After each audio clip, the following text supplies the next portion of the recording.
Bum ba bum ba bum bum ba ba bum ba bum ba bum bum.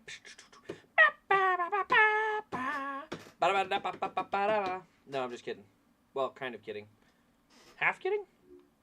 Mostly kidding.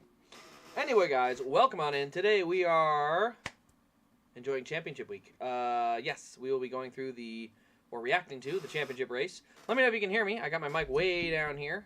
Mic stand broke, so if it needs to be moved, let me know. I will move it forward. But if you can hear just fine, good. All right, so yeah, we're going to be talking about or reacting to the championship race. This chair is a little uncomfortable. I really don't like it, but it's the only chair I've got. So, yeah, this is my lovely backdrop, which is, oh wait, this hand, Diecasts, golf clubs, oh, this part of the camera is cut off. There's Diecasts over there too. There's Diecasts everywhere. So, oh, I should probably turn the chat on. Live chat. There we are. Let me know you're in here. I don't see any live chats yet. Let's get to it, boys, girls, everyone. Actually, let me put something in the chat for fun. Let's put in reaction. There we go. Can I put anything else? YouTube. No, I don't want to do that. What else can I put in here? People, nature. I can put all sorts of emojis in here. I don't think I'm going to. But, man, there's a lot more emojis than I was expecting. How about... is that a corn cob? Put a corn cob in there. That'd be fun. There it is, corn. There's the corn. Let's go. Hey, what's up, Justin? I need to close that window because now it's really annoying. Get me back out of here. Crap. I don't want to search emojis. Close window. There we go. Back to the regular old chat window. And then I'm not going to chat. There we go. All right. Yes. Welcome in, Justin. Hey, welcome in, Denny fan. Hey, I need to move those. I could show this off, though.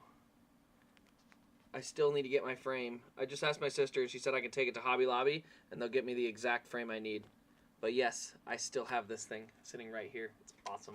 I absolutely love it. My sister loved it, too, by the way. She thought it was incredible. So, again, thank you. I appreciate that so much. Ray Tail, praise Dale. I got my, this hand. The Casey Kane racing hat on tonight. Brad Sweet, one race away from going 5 in a row in the World of Outlaws because they don't use a stupid playoff system. So good drivers actually can dominate and, you know, be rewarded for that dominance. Also, Mountain Dew in one of these insulated. There we go. It's insulated. There we go. It says Yeti. I think it's a big brand or something. But yes, those koozies keep these things cold for a long time. I love them things. Those things do awesome. Yeah, Justin. Florida Denny fan actually had that made and sent it to me. Did not tell me or anything. It just showed up one day, and I was like a little confused. At first, I'm like, "What is this? I don't get normally like things of that nature. Like I don't get flat packages very often." And once I got it open, I was like, "Dude, I'm all choked up." But yeah, if Marco comes through, I'll get Marco and put him up on the camera. Yes, I appreciate. This is a hat I had waited for forever. They were out of stock like 5 times when I tried to order it because I love it that it's got one little logo, but otherwise it's like very, very simple. It's all black. It does have this on the back. Can't hardly see it. There we go. There you go. 49 and 9. So I got that on the back. It's a flex fit, which I have always enjoyed the flex fit style hats. And so yeah, I decided to go with this one tonight. And then I got my New York Jets sweatshirt. This is literally from 2009. So you know I'm a big fan. If I have one from, you know, the 10 years of darkness that they've been out of the playoffs. The sweet nectar of Mountain Dew. Alrighty. Alright. Oh, I should probably share that this is live. Whoops. How do I do that? Don't need to do that. Share. Here we go. Can I just share it on YouTube? Oh, whoops. Turn that off. There we go. Copy the link. And then I just need to make a second YouTube page or, like, window. Alright, everything looks good still. We're in good shape. Alright, I think they got to still come to pit road yet, so we're still waiting on them to go live. create post. And we're going to go here. And we're going to share an image from my computer.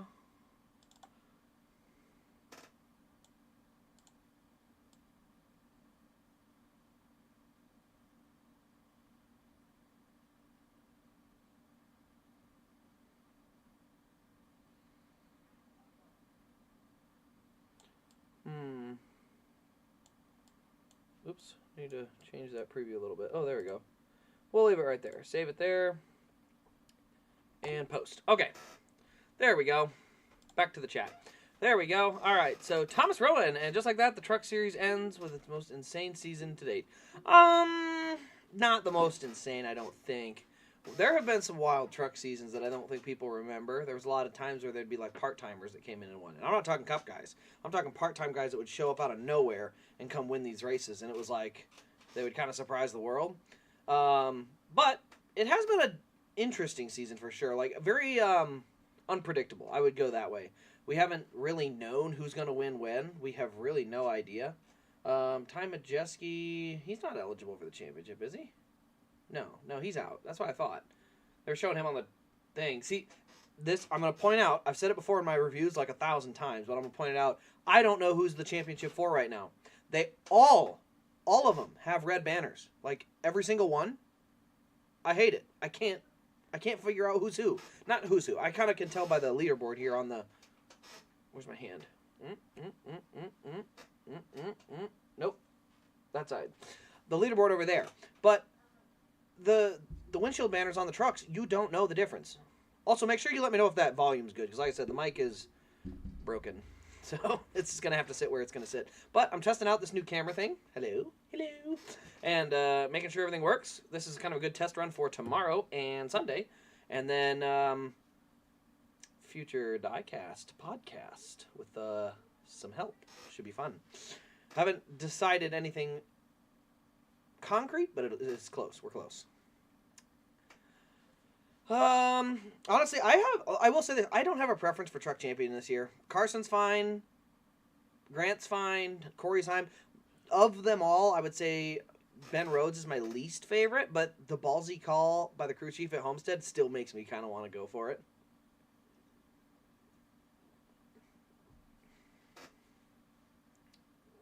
The only good thing is if Heim wins, they'll probably make the truck, and then I can get my Bristol truck.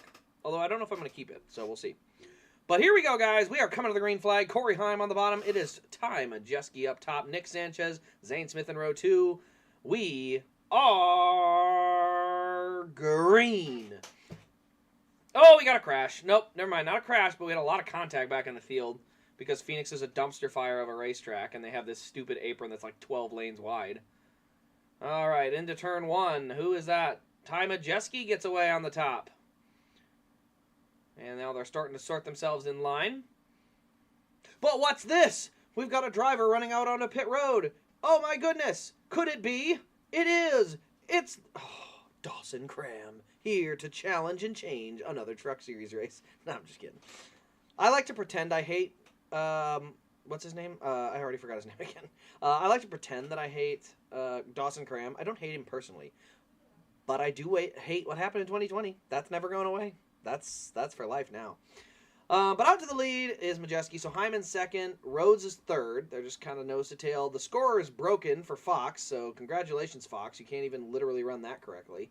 Host of our 13th. And then we don't even see how far back Grant Enfinger is. Looks like 18th. Oh, yep. He is barely showing on the leaderboard there. 18th. But Phoenix, very mediocre racetrack is what it is. Let's get to some chats, though. I got plenty of time to read these. Oh, my goodness. I fell behind.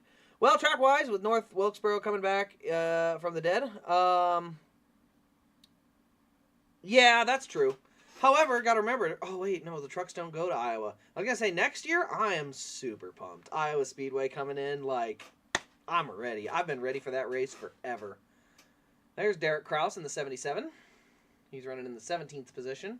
I kind of wanted to see, where's Marco Andretti at? He's pretty far back there. I like Marco. Let's read some more chats here. So,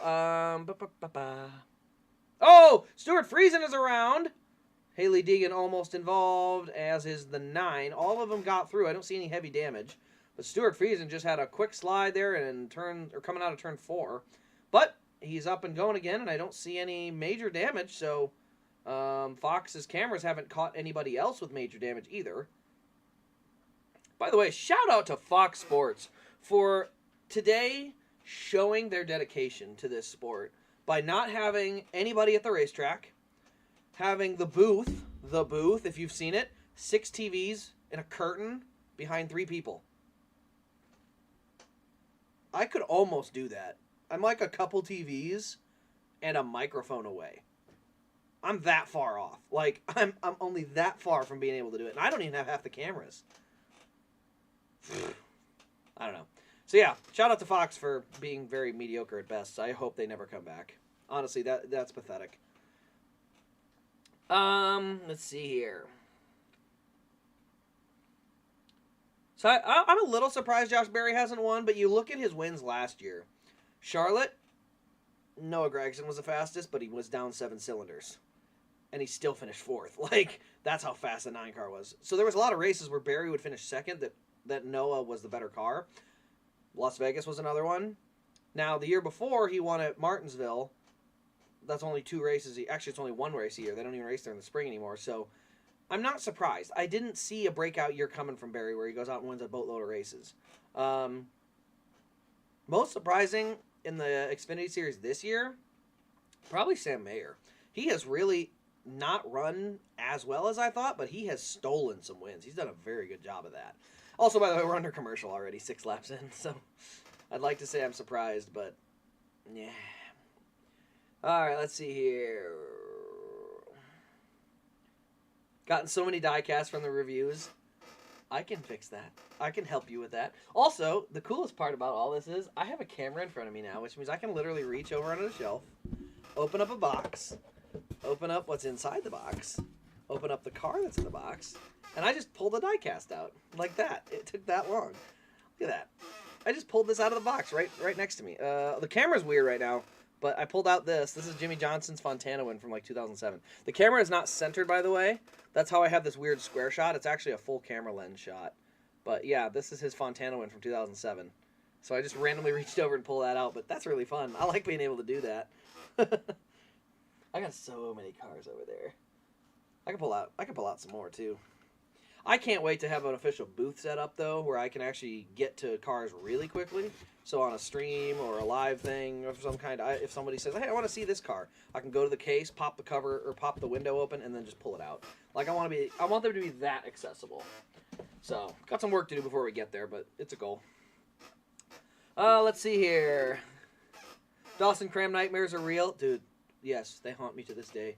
2020, he was in the Brett Moffitt was in the Jimmy Johnson throwback for Circle B Diecast. Like, it would have been heaven. And Chase Elliott won the championship that year. Like, it would have been 2 out of 3 for me. That would have been awesome. If Noah hadn't choked Texas away, it almost could have been 3 for 3. And then 2020 would have been the greatest year ever, except for everybody dying of COVID, you know? Goodbye, Haley. Yeah, Haley's going to AM Racing with Brett Moffitt. If Brett Moffitt stays, we don't even know yet.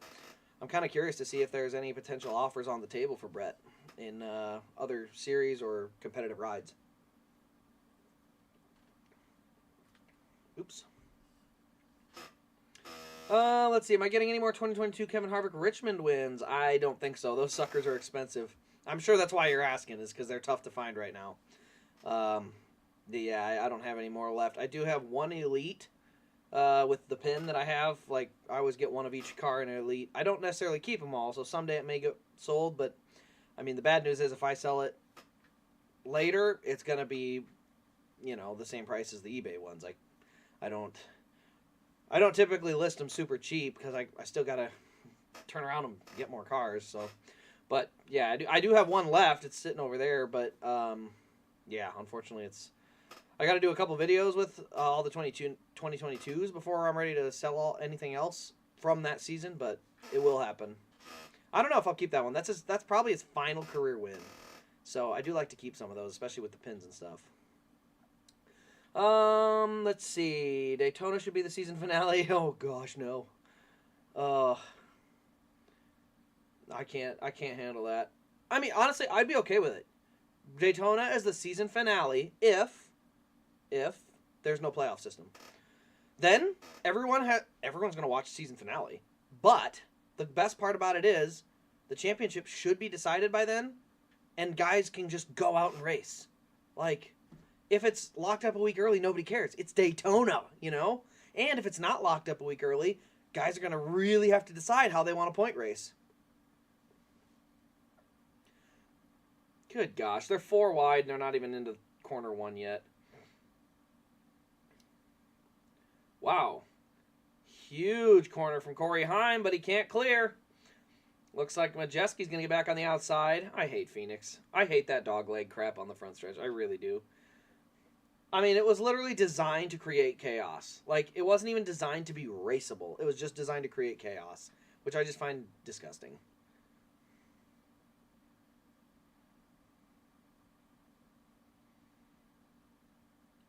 Hocevar up to 10th and Finger 11th as they run. We got a side-by-side battle. Ooh, Purdy, that's tight.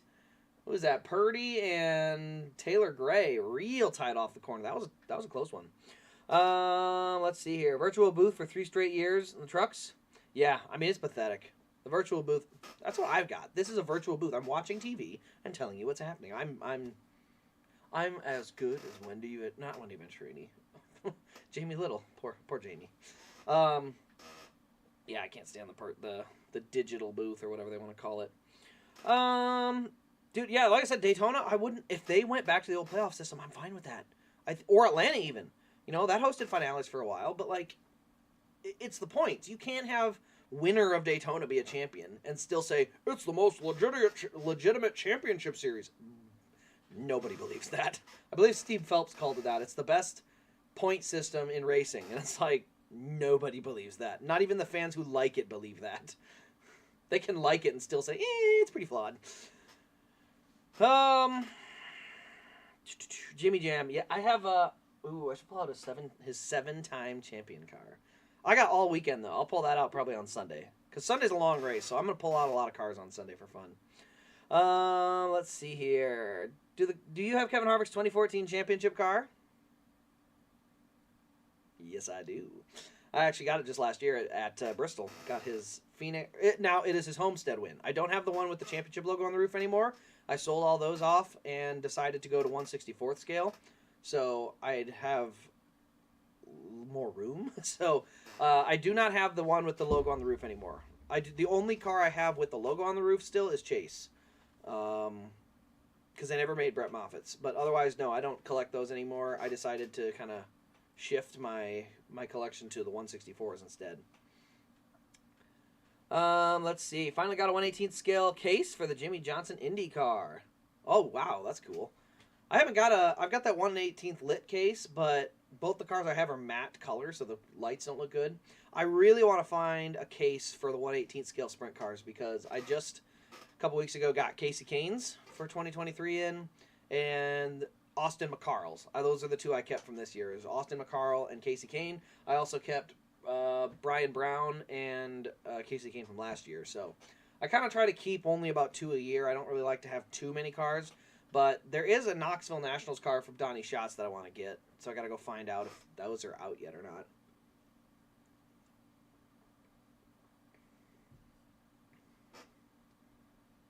Hocevar and Infinger, 9th and 10th now. Funny story how I picked up the Moffitt Kitty portrait 3 hours after Moffitt won Talladega this year. Oh, dude, that's like poetic. That is so poetic. Because that's actually, as weird as it sounds, when Moffitt won Talladega was the first day Marco was in the house. As weird as that is. Like, it's like a kitty full circle thing where, like, I lost my kitty, and then when a new kitty entered the house, boom, Brett Moffitt wins, and it was like the cycle is complete. If Brett went to front row, I'd be all on board with that, man. That'd be really good. Because I hope he would be able to run some cup races with him, Iowa.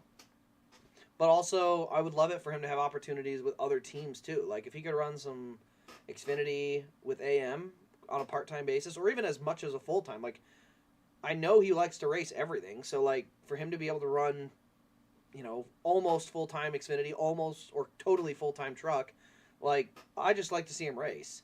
And it's the same way I feel about Gragson. I did not like the way that he got to Cup and stopped racing. Like, next year, if he's in the Stewart-Haas car, I want Stewart-Haas to have a third Xfinity car that he runs, like, as many races as he can. Because he's still a rookie, and he will be eligible to run as many races as he wants. And track time has never hurt any driver. And I hate it when these rookies go to Cup and they're just like, I'm done. I'm not racing anymore. I've made it to Cup. I'm set. I will never need to improve. It's like, go get laps on the racetrack. Like, you're not a pro yet. You haven't won anything. Look at Ross Chastain. He transitioned very well into Cup, and he still goes down and runs as much as he can. Like, that's the kind of stuff I want to see out of a driver. Drove me nuts for Chase, too. Chase got up to Cup in 2017 and 2016. Didn't run Xfinity. Just didn't. I'm kind of like, I bet it wouldn't have taken him 2 years to win if he had been running Xfinity full-time. I bet it wouldn't have. He'd learned enough about the track the day before to have just that little bit more. Probably wins in his rookie year. Probably in 2017. Like, all of that counts. It drives me nuts when those guys don't win or don't go run anything. All right, so they're going to another commercial, by the way. Ty Majeski still out front. We've got Corey Heim second, Ben Rhodes in third. They've got 2 seconds in between the two of them. Lap times, pretty equal. Looks like 0.2 for Corey Heim that are better. And then another 0.2 to Carson Hocevar. And another 10th back to Grant Enfinger. So there's definitely some gap in the speed here. Rooting for Sheldon tomorrow? I'm on board. Sheldon got screwed. I thought the way RCR treated him was so unprofessional.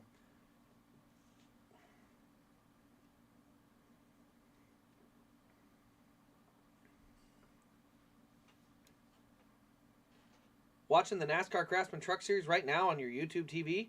Hey, that's the best part about YouTube TV. You can go dual screen. Problem is, I'm probably delayed. So every time I'm like, wow, that happened, you're like, I know. I've seen it for 5 laps. It's maybe not that far behind, but I know it's probably at least a lap behind. Where did Spire get all the money? They got it from investment from Gamebridge, and I believe there was another investor that jumped in heavy. So Spire has a lot of money coming in from there. I'm excited to see what Spire does because I think they are really going to step up going into next year. That being said, I do not think Corey LaJoie is going to be the reason they're good next year. I think it's going to be Carson Hocevar. Like, Corey LaJoie is a fine driver, but I think Carson's better.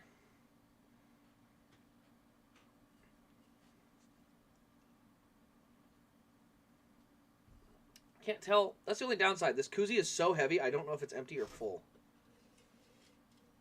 Oh, yeah, there's still some in there. That's the only tricky part, is not knowing how much is left. Dude, Richard Childress was so unprofessional with that. And Austin Hill, too.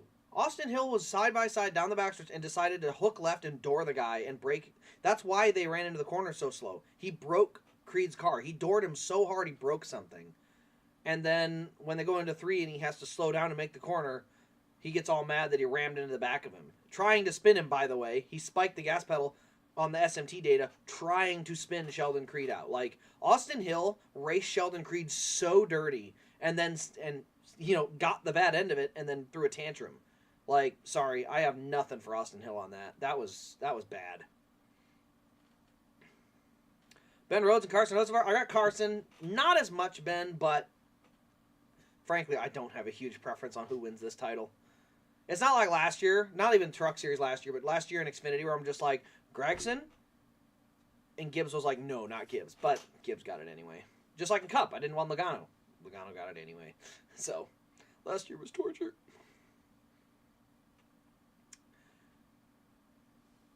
Marco Andretti, wasn't it? Or... yeah, I think it's the Gainbridge, but Gainbridge and Andretti Autosport, the same reason, the same investors at Gainbridge that allowed Andretti to try Formula One, that much money investment kind of trickled into the Spire area, and I wouldn't be shocked if they end up buying out Spire to some degree, so that you see Spire, Andretti Autosport, and then the Andretti F1 team all under one roof. That would not surprise me.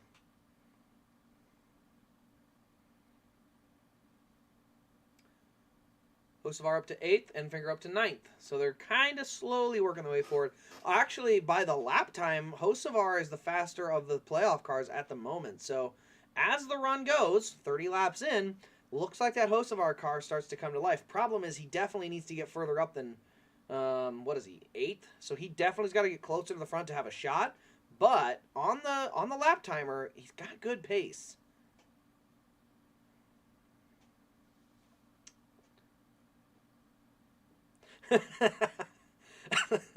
Am I not excited for this awesome Phoenix race where they're all spread out and no passing? Dude, I hate Phoenix. I shouldn't say I hate Phoenix. It's a fine racetrack. There's nothing wrong with it. But for the finale to come to this racetrack and lay an absolute steamer, no. Like, I'm not going to lie. If the Jets and Vikings were playing at the same time on Sunday, I probably wouldn't even stream the race. I will be watching those two games. The Jets are on Monday night, so I don't have to worry about that. But, like, I don't care. I don't care. It's not prestigious. Like, it's kind of what the Daytona 500 has also become, where it's like Daytona is the opening race, so there's some excitement to it. But when someone says that person's a Daytona 500 champion, it doesn't mean anything. Like, when you look at the list of Daytona 500 champions, you're kind of like, all the way up to like 2010, 2009 maybe, you're like, oh yeah, this is a list of good drivers. After 2010 though, or 2009, Jamie McMurray, less than 10 career wins. Meh, he might have 13. But Jamie McMurray, less than 15 wins. Trevor Bayne, less than 15 wins. Actually, his only career win. Jimmy Johnson and Matt Kenseth, those are two, good drivers. Then you get to Dale Earnhardt Jr. Got good career wins. Always ran well at Daytona. Dale Jr. was not a bad one, because that was also Gen 6, so that helped. But then you go into the new package. So the legit package was 2013, as bad as that race was. 2013 to about 2017, I want to say. About 2017. And 2017 was a classic. But after 2017, it was 2019 when they put the big old spoilers on it. Because you had 2018 Austin Dillon literally wrecked a guy to win. It is what it is. But then, yeah, you get into the next few years, this new, like, aero-tight, pound drafting type thing. You've got Michael McDowell. You've got Austin Cindric and Ricky Stenhouse Jr. That's not an impressive list of winners. It's that, the Indy 500. You look at the guys that win that race. Some guys sneak up and get their only or very few or early career wins. But for the most part, the Indy guys, the guys that are good in Indy, win that race. You don't have a lot of guys that just sort of snuck in and won the Indy 500. Like Alexander Rossi would be the closest thing on that fuel strategy, and he's still a really good driver at Indy. He was still really fast that day. The best way to put it is you don't back into wins in IndyCar in terms of at the Indy 500. Daytona, unfortunately, can be backed into now, and it just sucks. And I say it sucks. It sucks because I want the biggest race of the season to matter like the biggest race of the season, but it doesn't. Right now, it's just the first chance to lock into the playoffs with a big trophy. It's kind of it. It's unfortunate. It really is. And I do blame overtime, by the way. Overtime is a big factor in that. The key moments of the race get diluted into like 10-second clips on restarts. Let's see here. Homestead for the championship weekend when? Honestly, I like Homestead. I think it's fine. I think this is also a product of having championship weekend where everybody is racing under this dumb playoff format. It's okay, in my opinion, to have a guy run away with the title, because at the championship weekend, he gets to get the championship trophy. Like, they don't award it before then. They award it then. So even if he's locked it up, he still gets to celebrate. And dueling burnouts was always cool. Two teams, or, sometimes teammates and stuff doing a dueling burnout was always fun. Like, nobody complained about the finale. And frankly, the ratings were always better. Ever since they switched to the playoff format, the ratings have gone down every single year. That's not a trend that you see anywhere else in the sport. It's just the finale. And why is it going down? Because if you're not a fan of 4 guys, don't watch. Those 4 guys are the only ones that'll be competitive all day. So don't watch. Like, I hate to say it like that, but if you're a diehard Chase Elliott fan this weekend, don't watch. You're not going to see anything. He's not going to run. He'll run. He'll just sit there in 10th all day. But, if he's not in the championship hunt, you're not going to see him. because TV doesn't show them either. It's not just like, oh, there's no speed. TV will not show them. That's part of it. Like, TV will just ignore them and pretend they don't exist.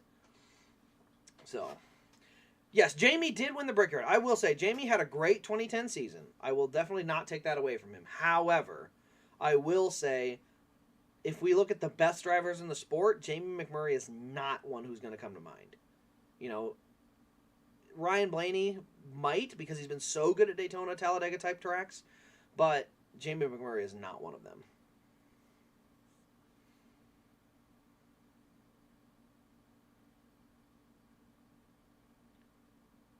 Oh, he's going to run out of laps? 4 to go. Yeah, he ain't going to get there. He's getting closer, though. He'll get close. Denny Hamlin might be the only guy that can handle Daytona. But even Denny, like, ever since the next-gen car, have we seen Denny, like, consistently up in position to win? Because right now the next-gen car is just bumper cars at 220 miles an hour. Not 220, it's 200. Like, realistically, Daytona is sort of just a, I don't want to say a crapshoot, but it is. It's a bumper car crapshoot. You know, nobody ever talks about who's got the fast car for Sunday, because everybody knows it doesn't really matter. Indy, it matters. The fastest car matters. It doesn't seem to matter for Cup cars. Is that Kligerman in the 75? He's trying to stay on the lead lap. I did not expect Stenhouse to win this year. I was there at the 500. Hey, I was there too. I met you, saw you there. But I agree. I did not expect Stenhouse to win. But what I will say is my energy in that crowd at Daytona this year was like more. Oh my goodness, who is that? Is that Stefan Parsons that just about walled Ty Majeski? Ty Majeski was trying to put a lap on Stefan Parsons, and he about ran him into the fence. Goodness gracious. Big run off the top. Majeski's going to hold the lead. One last shot for Heim. He's going to follow him in. No chance. So, off of turn 4, Ty Majeski will get the win. Corey Heim second. Zane Smith way back there is going to come get third. And then there's Rhodes and Sanchez. Eckes. Yeah, so now they're all closing. But yeah, I will say the energy in the grandstand. What I remember was the energy peaked, hit its like optimum with 3 laps to go when Kyle Busch and Austin Dillon made the move on the 2 Roush cars. I remember everyone sort of went, okay, race is on. Like, it's time. And that part almost stinks that nobody's going to remember that because there were 5 green, white checkers and they crashed all of those cars out of the race by the time it was all said and done. You know? Like, the 4 cars involved in kind of the moment of the race, you know? None of them finished. So, you know, because they restarted the race so many times. And, yeah, I think that's one of those situations where it's like, it really does kind of stink because, man, if they could have just run that out, or even just if the race ends under yellow, I would have lived with it ending under yellow because I remember the move for the lead. The Stenhouse move for the lead, I don't remember because it all happened so fast going into a corner and then everybody crashed. Like, that doesn't stick in your memory bank the same way. And I can imagine that does matter. Anyway, sorry I got off on a tangent there. This gen car doesn't produce much of anything on the aero package. Yeah, so the next gen car has 2 big issues. Too much grip is number 1, and not enough horsepower is number 2. For the short tracks, they work great on the bigger tracks because with all that grip and that horsepower, they actually have more horsepower than they used to, and they have to lift enough to allow the cars to really race. But honestly, if they move the horsepower up to 750, I think it'd still be pretty good. Like, these cars are even enough. I think the racing on the 1.5 miles would still be pretty fun. I really do. Because you wouldn't have as much aero blocking because people would be able to make runs. So, but yeah, horsepower is a big deal. Good to be back. Good to see you again, Elijah. Let's see here. Brad Keselowski due for a 500? Definitely. Definitely he's due. But, to be fair, he has not won a lot of races at Daytona. He's only got one summer race at Daytona. He has a lot of Talladegas. Not just one at Daytona, I think. And a couple clashes. But I think Ryan Blaney is more due than Brad Keselowski, as odd as that sounds. Went to the 2015 500. Oof. That one was a little dull. But, I will say, at least they were racing the whole way to the finish.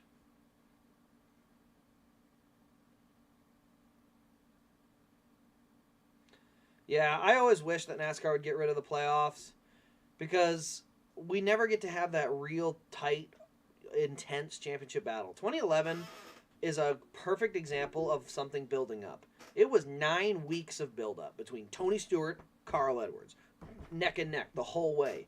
And that built up to Homestead and a great finale.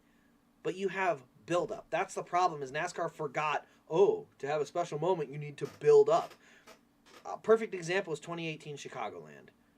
Nobody remembers this, but that was a long, long green run to the finish. Like, Kyle Larson had been chasing Kyle Busch down for 30 laps or more.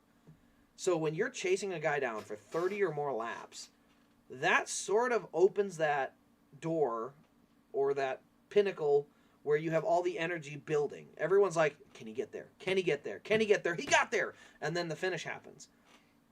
But that anticipation builds. And unfortunately, that's kind of an issue that, I mean, we don't see as much because people think that, green-white checkers are incredible. I've been to green-white checkers. Those are not the best races I've seen. Green-white checker 2 years ago. Kyle Busch won a Kansas race on a green-white checker. It's an okay race. You know what race was really good? 2023 spring race. Denny, can he get to Kyle? He's racing him. I mean, 15 laps of build-up. And then at the end, boom, it's race. And obviously what ends up happening is contact, backstretch. Hamlin comes around to win. But the point of it is, at the end of the day, it takes build-up to those special moments. You need the build-up. Oh, I wish Kyle won the 500. Oh, man, I was there. I would have loved it. I would have actually, but that would have been really memorable for him to finally get that 500 and to be able to see it in person. This chair leans back weird. I wonder if I can snap it in place so it doesn't lean anymore. Nope, I can't. It's going to lean back. Whatever. Let's read some more chats.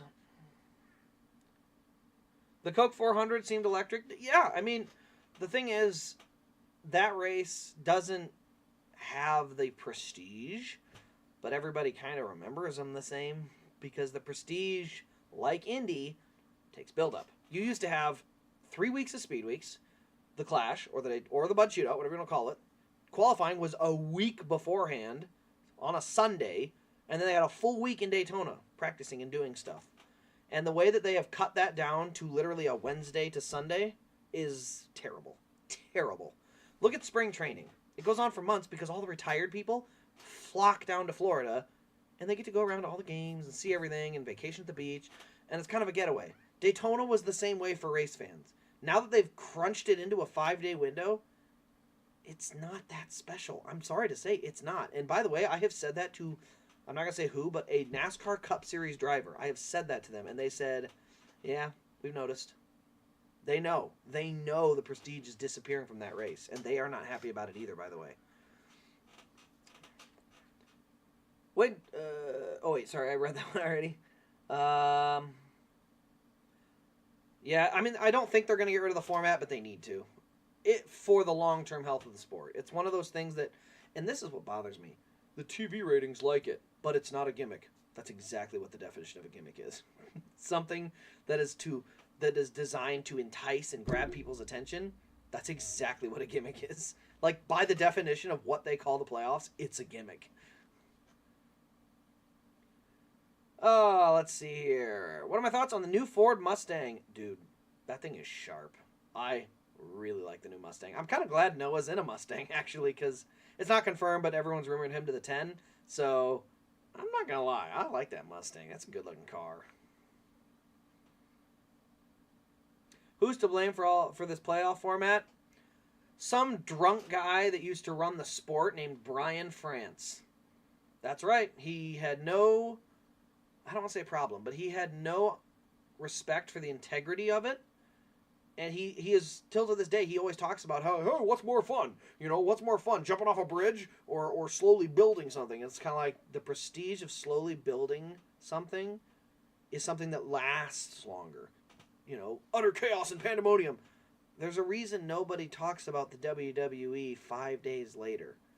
And I'm not saying 5 days like they just forget about the whole, company or the whole, whatever you want to call them, organization. I'm talking about like nobody remembers what happened on Monday Night Raw 5 years ago.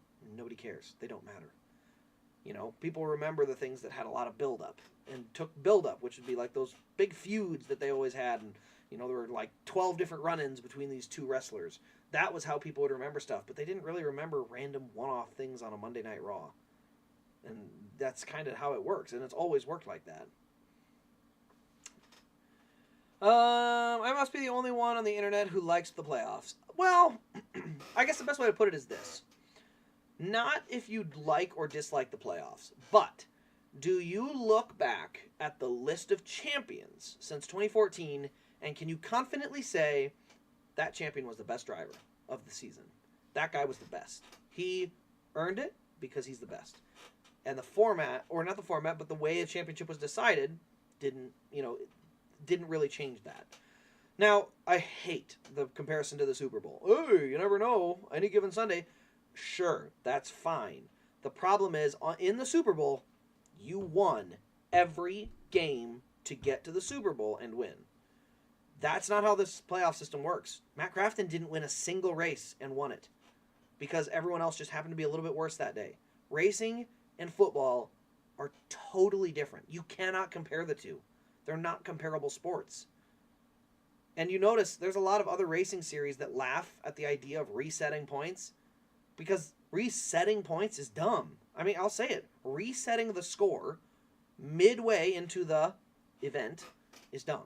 Because a caution, people like to say compared to a caution is because the track is dangerous and they need to keep the track clean and safe. But the idea that midway through the race, we're going to just throw a caution and bunch it all back up and reset the score so that way it's a little bit more entertaining. Yeah, that's not how racing works. Now, the stage points, sure. Kind of like dirt racing, 2 heats and a feature. However, why not just run 2 heats and a feature? If that's how you want to do it, go ahead. But I don't know. If you're going to have long marathon-style races, let them be marathon-style races. By the way, we are back on the green. Corey Heim got out to the lead. Carson Hocevar has found his way to 4th. Horrible stop for Ben Rhodes. Absolutely terrible. I mean, like, lost 10 spots. He's currently running 13th. Whoa! Huge crash. Take a guess who it is. Take a guess who crashed that race. Oh, crap, it might be Marco Andretti. It was Chris Hacker, somebody who literally just got back off suspension from, I believe, a DUI. I don't like him because he has, like, the entire personality of Daddy's Money Bought Me This. And it's a total embodiment, and I just don't like him. But anyway, yeah. Destroyed the 30 truck. Ryan Vargas has never destroyed a 30 truck, I can tell you that. It was Hacker and Andretti. Andretti, I like Andretti, but again, you know what? It's Andretti's one of his first starts on an oval like this. He's kind of a rookie in a lot of ways. Oh, yeah, Chris Hacker's all mad. And then Fox didn't even show it. Oh, my gosh. So, there was a crash. No replay. Commercial. As somebody is about to yell or throw something, they cut to commercial. My goodness, Fox, you are pathetic. I hate this. I shouldn't say I hate this. I love NASCAR, but man, their broadcasters are bad. Matt Crafton winning a championship without winning a race all season still sounds crazy to me. It's a little wild. I think the reason it frustrates me is because if you go to a season-long format, Brett Moffitt's a champion. If you do the same thing in 2020, Brett Moffitt's a champion. He'd be a 2-time truck champion. And in the book, you know, the history books of NASCAR, they're going to say Matt Crafton, 2019 champion. And then you're going to go back and flip through the season and go, oh, well, how did he run all year? And you're going to go, wow, he was bad. Like, he was like the 7th best guy all year. Like, his average finish was not good. He never won a race. These 6 guys all had more top 5 and top 10s. Like, he didn't even consistently get his way there. He just sort of barely snuck into the final round and had a good race. And he didn't even win that. Like, it's a format flaw. Let's see. Gonna read another chat. Austin Dillon won an Xfinity Championship without winning a race. Sure did. But he ran the whole season, and he beat everybody else out there in average finish enough to win a championship. I'm good with that. If NASCAR wants to make wins more valuable, you can up the points. If a win is currently 50, and then second is 45, and then 44, and so on and so forth, make a win worth 60. I don't care. Like, if you want to make a win worth more, sure, make it worth 60. Go 60 and 45. Like, a win is like a huge boost. I'm good with that. I am totally good if you want to do that. But what I don't like is the fact that you devalue the rest of the season. I'm okay if they went to F1 style points. Outside the top 15, you don't earn points. That's fine. You have to run inside the top 15 all year to score points. I'm okay with that. So, man, that Mountain Dew not setting well. But, I'm okay with that. What did I think of Truex's gigantic choke?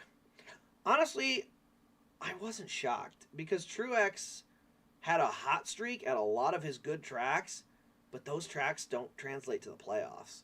New Hampshire doesn't translate. Dover doesn't translate. Like, the tracks that he was winning at did not translate back to the playoffs.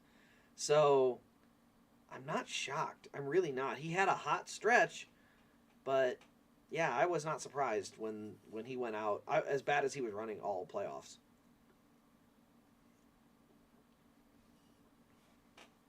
No, Martin Truex Jr. was way worse than 2020 Harvick. 2020 Harvick, if you look at how he got eliminated, Texas, rain on the racetrack, and he crashes. I'm not even going to say it's his fault. He was the leader driving into a wet racetrack. That's NASCAR. Okay, that's number one. Number two, Kansas in that round. Joey Logano aero blocks him for 40 laps and wins the race because of how cold it was and how trash the 550 package was. But he was the best car at Kansas. Martinsville, I think he finished or was on pace to finish 8th. So, race-winning car, 8th. But because of luck, he's out. Like, Harvick did not have that bad a round. People like to say he choked it. He didn't choke that bad. Like, he just got beat because a lot of people that were close in points with him were winning races and locking up forward. And the guys that were maybe only 20 points behind him instead of 40, those guys were the ones that were outpointing him. So, yeah. Like I said, here we go. Let's see. Oh, wow. Looks like the contact happened on the front stretch. It looks like, oh, wow. Marco got hooked left into the right rear of Hacker. Hacker went head on into the outside wall. I assume he would know that that was obviously not intentional if somebody went spinning down the front stretch. But, like I said, he's a guy that's dumb enough to drive drunk, so I don't really care. I'm sorry, I don't. Like, people that do that and still get to live a dream like this, like, screw off, dude. There's so many people that would do a lot to be able to be in that position, to have one chance to race on a racetrack, and they'll never get it. But this guy can drink and drive and get more shots. Like, come on. And not just get more chances. This is not a guy like Kyle Larson who's good. He's no good and still gets more chances. Hey, welcome on, AJ. Good to see ya. Truck Series Championship has been... Oh, sorry. Was I supposed to be watching something? So, yeah, that has been our Truck Series race so far. Very dull. But Carson has found his way closer to the front, so we may have a challenge for Corey Heim. I do think Heim is the favorite right now. But, like I said, I'm satisfied with any of the truck champions this year.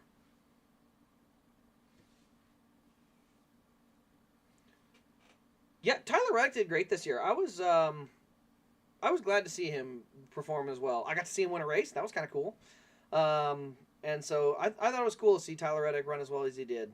I'm surprised that Bubba Wallace didn't win a race. He was fast at a lot of tracks. And that is something I would like to see him personally improve on, is like, when you got a chance to win a race, go get that win. Like, there's something that he gets to second, and like, I don't want to say tenses up, but he sort of tenses. Yeah, there's a race on? What? Who knew?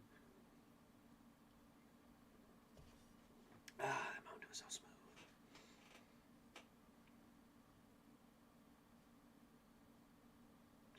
Yeah, I actually haven't, this is probably my first race stream since June. I don't think I've streamed any races since, it was the day before I lost Moffitt. So, yeah, it's been a while. Who's my pick? Depends on how the race plays out. Goes long, green, and clean, I'm going to go Blaney. If it goes to a 10-lap run to the end, I got to go Byron. His pit crew's going to steal him the win. It's just what's going to happen. Like, it's going to be... If you look at William Byron, 3 overtime wins. Atlanta, rain shortened. A Watkins Glen win, nobody could pass because it's Watkins Glen and the road course car sucks. And then he won at Texas after Larson got wrecked out in overtime. Like, William Byron, if someone told me next year he goes winless, it wouldn't shock me. Now, that being said, I also wouldn't be shocked if he wins 5 races next year. He's done a great job of snagging his way into positions and winning. But I said the same thing last year about Elliott at the end of the year. I'm like, hey, he ran good this year, but all 5 of his wins had things go right. And if things just go wrong all next year, he may not win a race. And the same thing for Byron. If things go wrong next year, he may not win a race. Like Chase Elliott, everything went wrong that could go wrong for him. Injured, that's part of it. Didn't have a great amount of speed, but tracks where he was fast, like Indy, couldn't pass, couldn't get there. The Roval, horrible timed yellow, out. Watkins Glen, 1 bad qualifying effort, no passing, forget it. That track's out of your way now. Sonoma, frankly, that's on Alan Gustafson, but if they run their strategy out, they're probably fine. But otherwise, pits too soon, has old tires, and gets passed. So, like, the next gen has allowed a lot of parity. That's why I'm okay with a full season points format again. The parity allows guys to really, like, earn their way forward with consistent, like, good races. I don't like the idea of a one-race playoff when the cars can be so different week to week. Let's see here.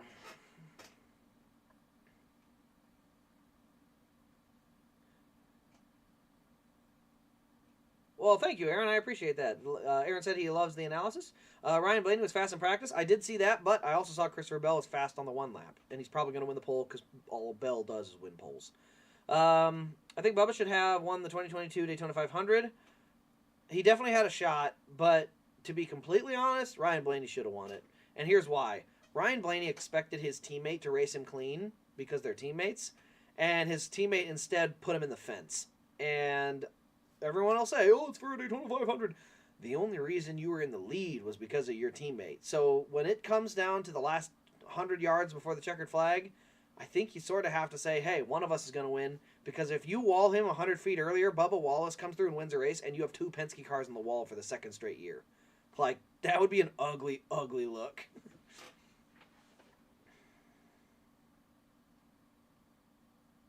Yeah, Blaney has won races where he dominated and had the best car. Now, he may have the best car tomorrow, but if it's not, like, dominant, 1 bad pit stop and he's in the back. Not even in the back, just mid-pack.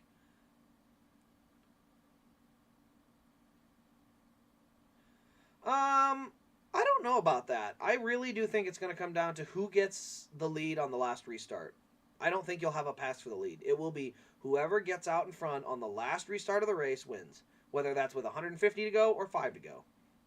Sadly, that's Phoenix. Phoenix is a terrible racetrack for a championship. It's not a bad racetrack overall, just bad for a championship.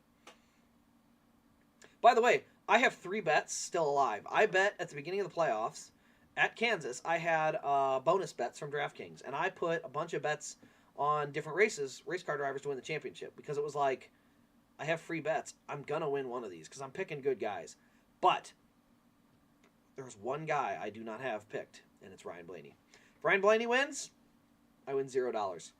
But if Kyle Larson, Christopher Bell, or William Byron win, I'm winning over $100. None of them win, I get nothing. So, as much as I like Ryan Blaney, don't make me poor. I shouldn't say don't make me poor. It was free money. Like, it was free bets. So I didn't actually spend any money on it. But I would love to win something. That being said, I did win a good chunk on a Jets game against the Bills. So that did help. Yeah, it's weird. GMS and KBM final races tonight. That's a weird feeling. I've gotten to see both teams win. With my favorite drivers, by the way, too. Casey Kane won for KBM. And GMS, Chase Elliott won in that truck. Brett Moffitt won in that truck. Like, kind of cool.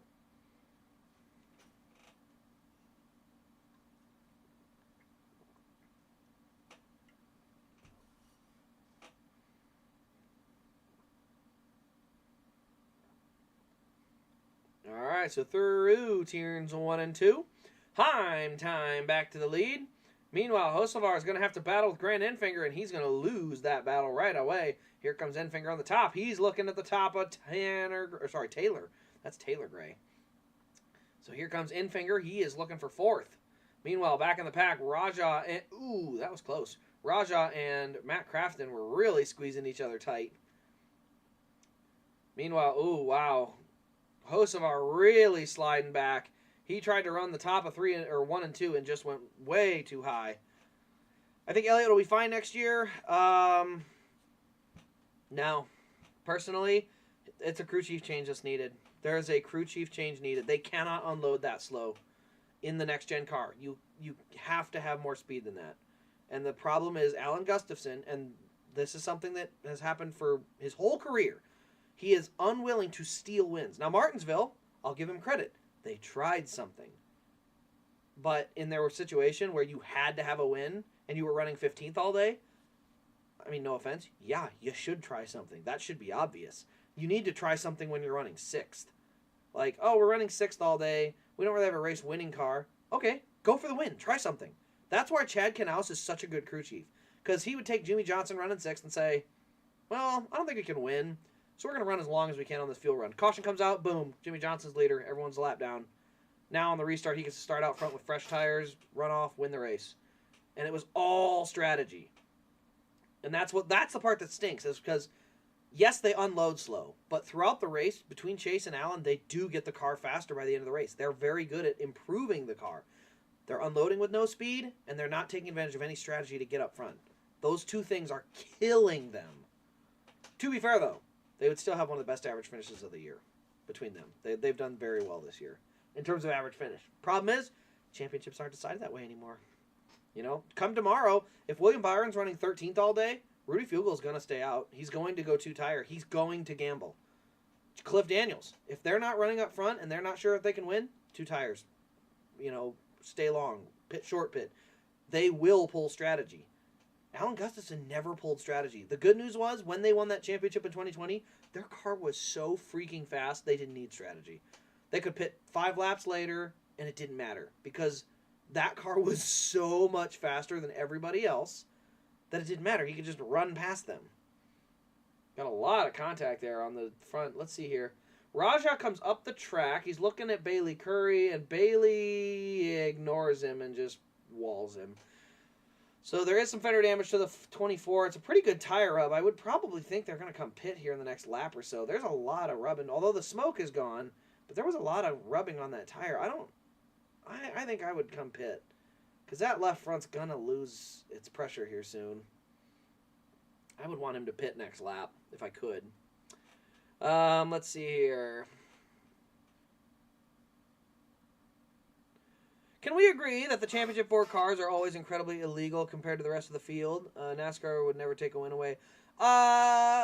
No. And here's why. Because the Championship 4 cars would all be protesting if someone was really illegal. What I will say is this. I think the Championship 4 cars have every little trick and twist done to it. Like, I do think they push the limits on stuff that midway through the year you'd get penalized for. But I don't think they are doing, like, really big blatant cheating. I think it comes down to, like, oh, we're going to use this little piece that gains us 100th of a second. And this one over here, this one over here, this one here, this one here. And when you put the whole thing together is where you get that 3 to 4 tenth difference. But I think it's a lot of individual items that they save for the championship race. Because if it doesn't work at the championship race or they don't get there, they're going to save them for next season because they want to be faster then. But they don't want to give away all their speed. Because look at Chase Elliott. That car was really fast in 2020. Guess what happened in 2021? Hendrick unloaded and started winning a boatload of races with Kyle Larson, with Alex Bowman. Chase Elliott got a couple of them. William Byron got a race. Like, Hendrick in 2021 won like 20 races or something. They won it, or maybe it was 15 or 16, but they won a ton of races. I think it was 16 races, maybe 17. They won over half the season, or close to half the season. So, there is that. And I think that does come into play. Where would you go to evaluate talent if you were a race team owner, searching for a driver to drive your car? That is a good question. I, personally, would be looking at lap times. I want to see how consistently they can run their laps. And then I want to look at pure speed. So I want to use a technique where you take a driver and you say, here's his fastest lap. And then you see how the car falls off. But I want to see him run consistent as that falls off. I don't want to see a 24-2, 24-4, 24-2, 24-1, 24-5, 24-1, 24-5, 24-1. I want to see 24-1, 24-1, 24-1, 24-2, 24-2. But you also have to be smart enough to know that guy is really consistent, but he's slow. Because if you see him go out and run 24-1, 24-1, 24-1, 20.5, 21, 21, 21, okay, the car is capable of running 20.5s. Why are you not consistently running that lap time? So part of it is the eye test. You have to be able to watch a guy and say, yes. Carson Hocevar, you can watch him in the Cup car. This guy gets it. He's got racecraft. He has the aggression to get forward. By the way, we got a caution on the Speedway. It doesn't say why. But yeah, I think to evaluate talent, you have to be able to look at multiple factors because the quality of equipment matters so much.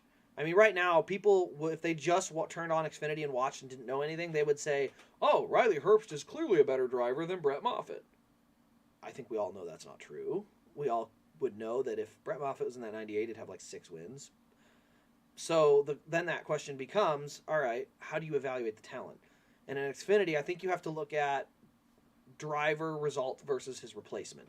So, for instance, when you had Kyle Busch come down and run the 10. Okay, how did the next guy run when he got in that car? Oh, he ran the same?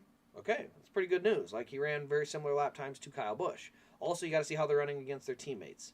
Oh, this teammate's running 5th and you're running 12th? That's not good. You're running 12th, but your teammate's running 30th?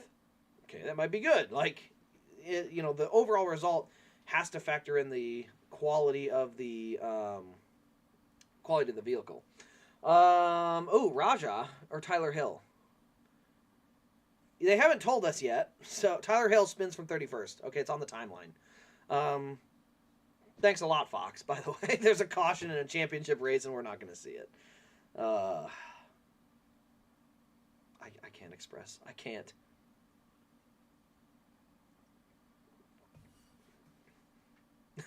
If Carson Hocevar wins at a 2500 next year, I will literally go outside.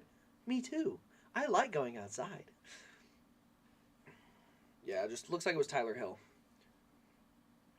Yeah, Larson 10 plus an all-star race. Bowman 4, Elliott 2, Byron 1. Dude, Elliott had so many winnable races in 2021, though. He ran well at Kansas, but Larson was better. But races like the Roval, Kevin Harvick doesn't junk him. That's a win. He wins that race. Watkins Glen, he doesn't, I think he sped on pit road or something. Drives all the way to second and just can't quite catch Larson. But, like, he doesn't speed at Watkins Glen. He wins that one. Like, he was really good in 2021, but just executed horribly. Now, that being said, at the mile and a half, Kyle Larson was better. There's no doubt about that. Kyle Larson was the better car on mile and a halves. Short tracks, it was more even. Bristol, Kyle was better. But Martinsville, Elliott was better. It was kind of a mix, random on and offs. But yeah, it was kind of, I will say that, it was definitely, is that Daniel Dye out front? Oh, dear Neptune. Oh, no. Oh, no. Oh, hold on. This just got interesting. Okay, let me refresh you guys on what just happened. A lot of cars stayed out. Yes, a lot of cars stayed out there. So, in 11 laps, when this comes to an end, who is it? Daniel Dye, Carson Hocevar, Christian Eckes on back will cycle up front. Corey Heim, Grant Enfinger, Ben Rhodes, and those other top 10 guys all going to cycle to like 15th to 20th place. Carson Hocevar may have just won the championship. If the thing goes green, all of stage 3, he may have won the championship on pit strategy. We will find out. Pit strategy. This race finally got fun. Okay, I actually have something to watch now. Finally! All All right, so yes, this is interesting. I love that strategy. Great call by Carson Hosevar's team. Came out third of the guys with tires, and he's going to have a shot. If this thing goes green and everybody pits at the stage and then gets cycled to the back, he's going to have 12 to 15 spots on those other guys, and that's going to be with like 70 laps to go. No, 60. 60 laps to go. I don't know for sure if they can go 60 laps on fuel, but if they can make it from here on fuel, he may have just won a championship. We will see. But now there's actually something to watch. Oh, that's exciting. Sad noises come Sunday afternoon. Oh, more kid sighting. Dude, I'm a Vikings fan. Last Sunday was rough. They beat the Packers. I should have been like, yes, finally. Not finally. They beat the Packers every year. They always split with the Packers. But they were beating them by 2 scores. They were thumping them at home. And then Kirk Cousins tore his Achilles. And I'm also a Jets fan. So Achilles are not my friend this year. We've lost Aaron Rodgers, Elijah Vera Tucker, and Kirk Cousins. All to Achilles injuries. I'm not happy about it. I am not. How do you think Deegan will perform next year? In the 15 car, I have expectations of her to run in the points 15th to 20th. If she can run 15th to 20th, I will say that's a solid year. And I think she's capable of that. However, if she runs 25th in points and is running in the back with, like, I don't want to, single out a team, but if she's running with the JD Motorsports cars, get her out. Like, you got to be better than that. Sucks to be a Packers fan. Here's the thing. You got Super Bowls. You've had a great run. 2 Hall of Fame quarterbacks back-to-back. You've had a great run. As a Jets and Vikings fan, it's time for you to go to the basement where you belong and stay there. No. Kind of. I'm actually half serious. Like, it's time for you guys to suck for a little bit to remember what the rest of us have suffered through for the last, 20 years. Just so you know. Like, the Patriots fans have also woken up to that reality of, like, oh, this is what it's like to suck? We've had 20 straight years of competition. The good news is a lot of the Chiefs fans I know have at least experienced the sucking before. So now they're like, oh, I remember what that was like. And they know, like, after Mahomes, we're probably going to be back there. So there is at least that part of it. Meant to say NASCAR fan noises. Oh, fan noises. Okay. I think you said sad noises. Cowboys suck. I don't know who I'm rooting for on that game. I don't know if I care, honestly. There's really nothing about that game that, intrigues me. The Vikings with their quarterback injury, they're almost certain for a wild card. They're not going to go for the 1 seed. So, but for the interest of the NFC race, I think Cowboys winning could really make things fun because the Cowboys would go to number 1 in the division, and then you've got 3 teams tied at 2 losses on top. Like, ooh, that could be fun. With Dallas and Detroit playing later in the year, you could literally have that be for the 1 seed. That could be fun. Could be a really good time. Never sucked in your life and you were born in 03. Okay, you literally only saw... Yeah, that was all good years. 05. You had 1 bad year in 05 where the Packers were really not good. But yeah, outside of that, they've been really good the entire time. And the Vikings have typically been mid-pack to good. They've had a couple of rough seasons, but really their franchise history shows they have a great winning percentage as a franchise.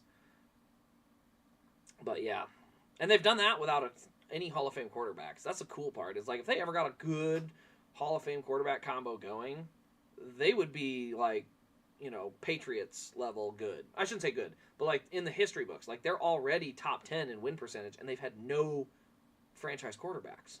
I would say Kirk is close, but he makes too much of that roster. It's even as good as he was this year, putting up MVP numbers. He was actually earning his pay grade for once, because with where his pay grade was, it's you have to, if you're paying a guy that much, you have to have him be good. Ford to go on the stage, you notice how I don't care. I know a caution's coming out, so this stage finish means nothing. It means nothing. There's no point racing. I'm just waiting for the pit stops when all the pit strategy cycles. That's all I'm waiting for. I don't care. I will say that. The stage racing has a flaw there because, right now, I don't care. What happens the next 3 laps does not matter. I'll tell you that right now. It doesn't matter.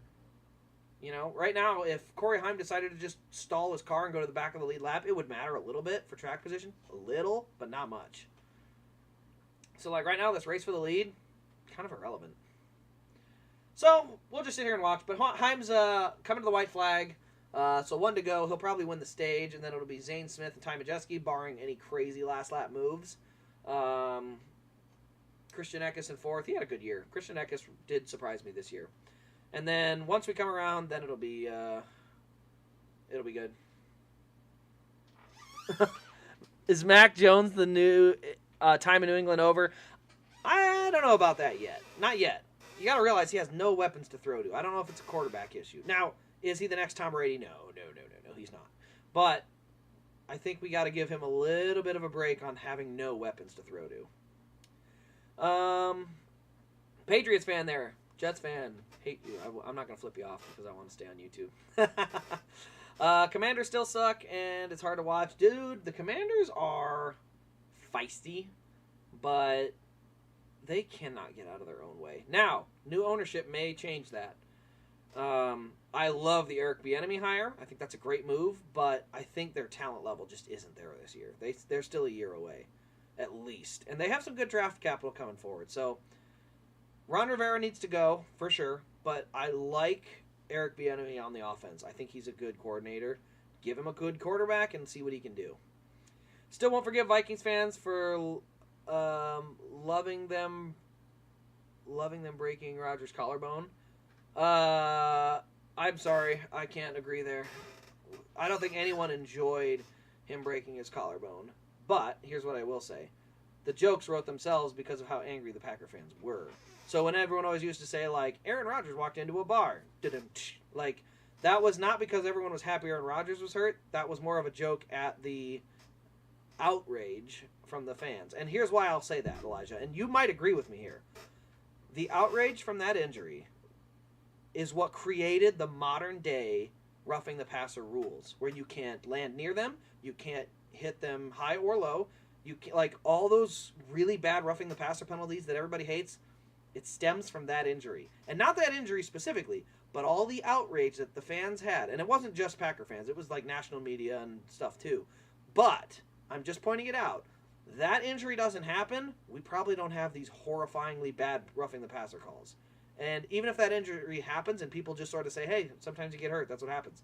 But because people were screaming about how dirty it was, now we have those really bad roughing the passer penalties. So it's a mix. Like, I don't blame the fans. I blame the NFL for being dumb enough to make a rule out of it. But the people that were saying, like, Anthony Barr was some dirty player and all that, like, even Rodgers doesn't say he was a dirty player. He was yelling at him because he wasn't thrilled about being hurt.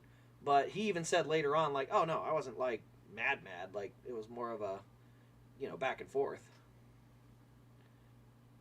Yeah, exactly. That's the Clay Matthews flags in 2018 were they were terrible. I thought those calls were absolute garbage. But I will say this, I laughed so hard when they happened because I said, that's what you get.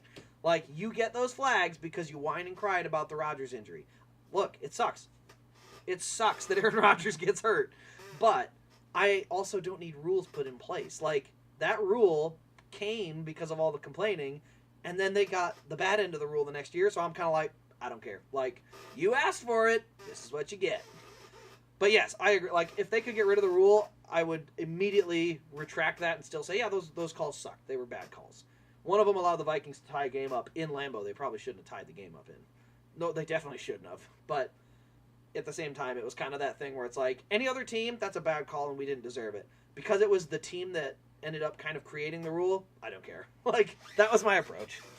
And part of that's fandom, It's kind of like the Chiefs.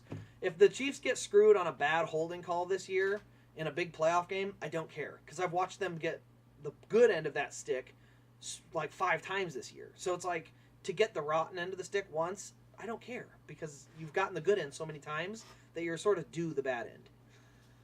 All right. Have they done their pit stops? Not yet. Let's get back to some chats here. How many 124th Diecast do I got? A lot. I actually have no idea the exact number. Partially because they come in and out so quickly. And I shipped 4 out today. So 4 more Diecast are going back out to new guys. But I also got 5 more in. Hey, Chiefs fan. I went to the Chiefs-Lions game this year because it was the weekend of the Kansas race. And my cousin's a big Chiefs fan, tailgates every week. And so I like to go and hang out. And so I've been to some Chiefs games at Arrowhead. I've seen the Chiefs play the Chargers. I've seen the Chiefs play the Raiders. I've seen the Chiefs play the Jets, Lions, and Vikings. So I've been to 5 games at Arrowhead. All of them fun. I think the Chiefs won all of them except for the Charger game. It was back in the Alex Smith area. It was a great, great game. Super fun. But that was before the Mahomes era started. I'm going to hop off now. Got to get up early for the last competition of the year. Dude, it sucks that you couldn't stick around for the race, but have a good luck tomorrow. Hopefully you can stop in Xfinity and Cup. I'm streaming all 3 this weekend. So come back in and say hi. But have a good night's rest and good luck in your competition tomorrow.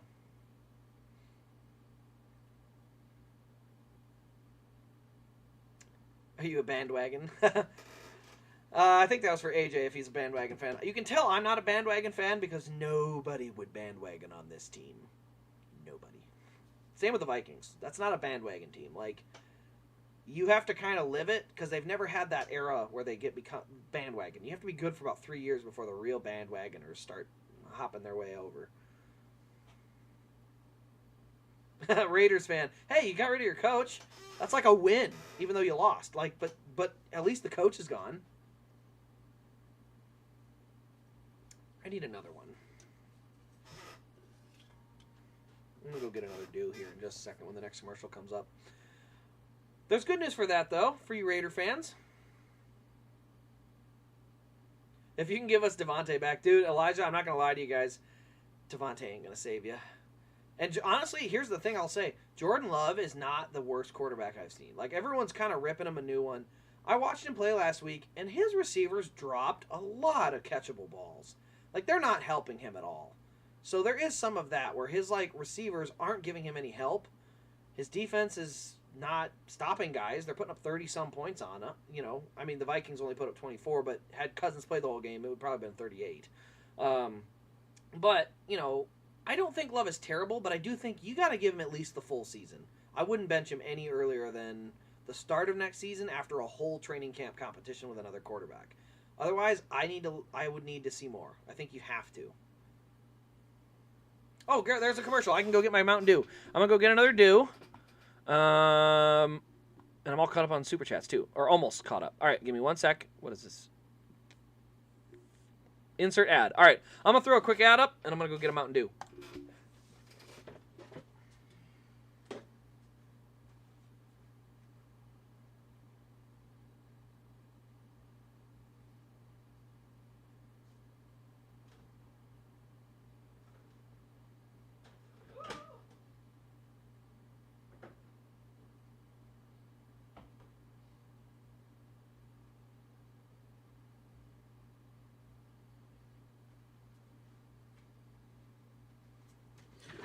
The chair, the star of the show.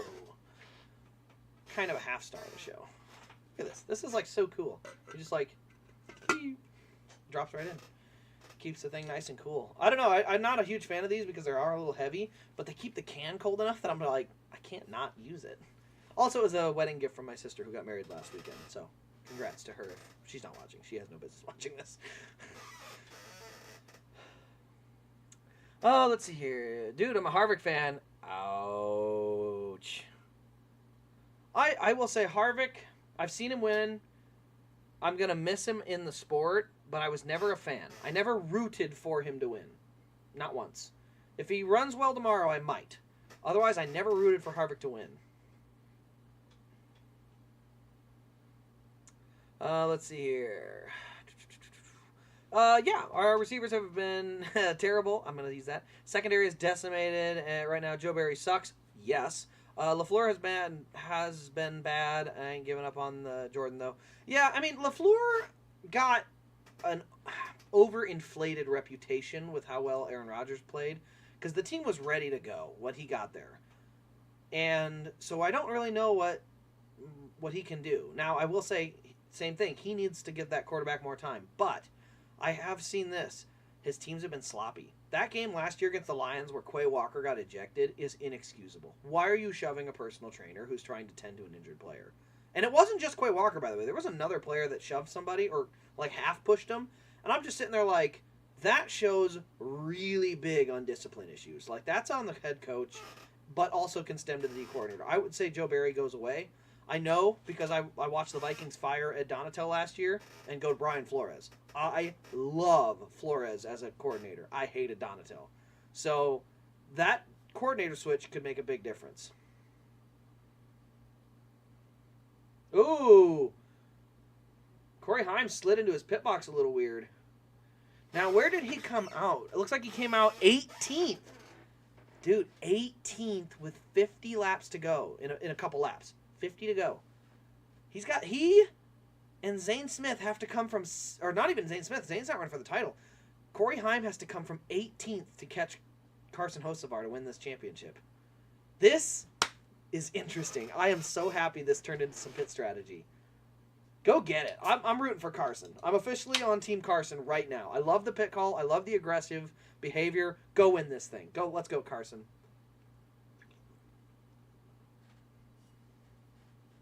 Dude, I want to watch some more South Park. Are we invited to your future wedding? No. I'm not going to have one. I shouldn't say that. Let's be real. I won't have a say. I don't care. I literally have no preference. But I do know this. I will not be one of those people who invites like 2,000 people. I'm one of those. I'm a very. Here's the best way to put it. For those of you in the chat who have me added on Instagram or know where I'm at on Instagram, you'll know I respond randomly and sporadically all the time when it comes to like messages that you guys send me. And the reason for that is literally because I don't have the notifications on and I just sort of randomly log in and check them. And that's just sort of how I am. I'm not a super social person digitally. I am more social in real life, but yeah, digitally I'm not a huge texting pro someone all the time, Snapchatting all the time.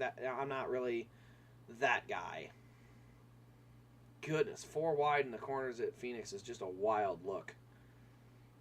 Well, I wondered how fast Haim could get there, but with a bad restart, oh, we got a crash. Who is that? We got a crash. Mike Fox, my goodness. Are you paying attention? I can't see. I think it's the 66. Okay. It looked like it was the 98, who I thought was a good car. It's Connor Jones, dude. You're so washed. Connor Jones and the 61 truck. Carson's in 4th? He fell to like 7th and got back up to 4th. I have no idea how he did that. That caution's big, though. I still don't think you can come get your tires just yet. So Connor Jones and the 61 literally got tied together. And by the way, they're still stuck together. It's kind of a weird thing. They're like side by side smashed together. I thought it might be a championship contender. That's what made me all nervous. And Fox just sat there on the aerial wheel staring at it. It's like, dude, get over there. Where's your cameras? What the heck? It looks like the 66 ran out of brakes or something. Haley Deegan with a useless spin just behind everything. This is a Haley Deegan moment. Locked up the brakes and just spun it out. Now, didn't hit anything, but yeah.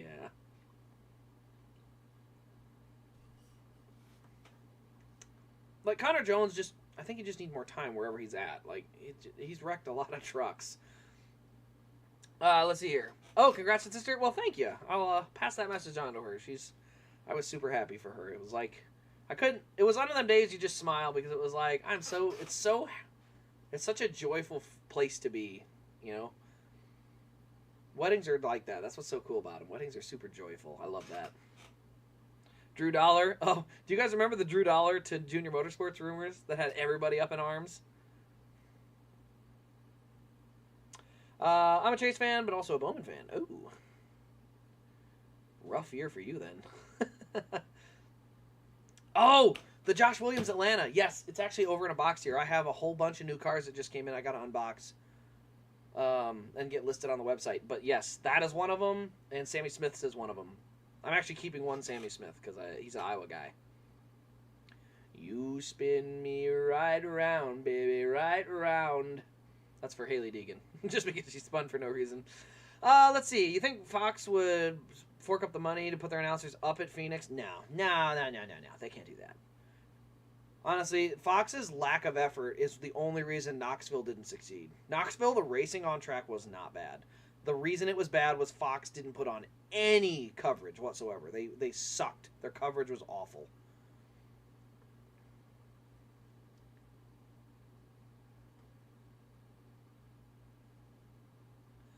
I don't like the big parties, so that's why I get married in a courtroom with 2 people. Yeah, I mean, ceremony, sure. But I think there is something about celebrating. I think celebrating a joyous occasion with your friends and family is great. And no matter, I don't want to say how big. I don't think you should have like 300 people. I think that's a bit much. But like your closest friends, your closest family, all that stuff, and just being able to go out and celebrate.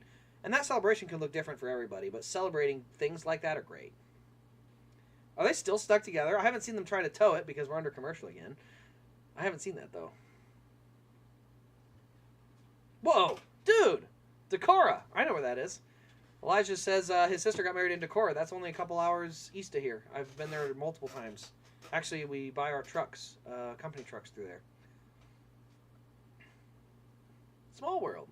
Let's see here. I just got the Josh Williams. Oh, yes. Yes, I had mentioned that I had that in the... I have it over there. I have a couple of ones I need to get out of there. Is there any really cool ones I was excited for? No. There wasn't really any that I was like super pumped to get to see.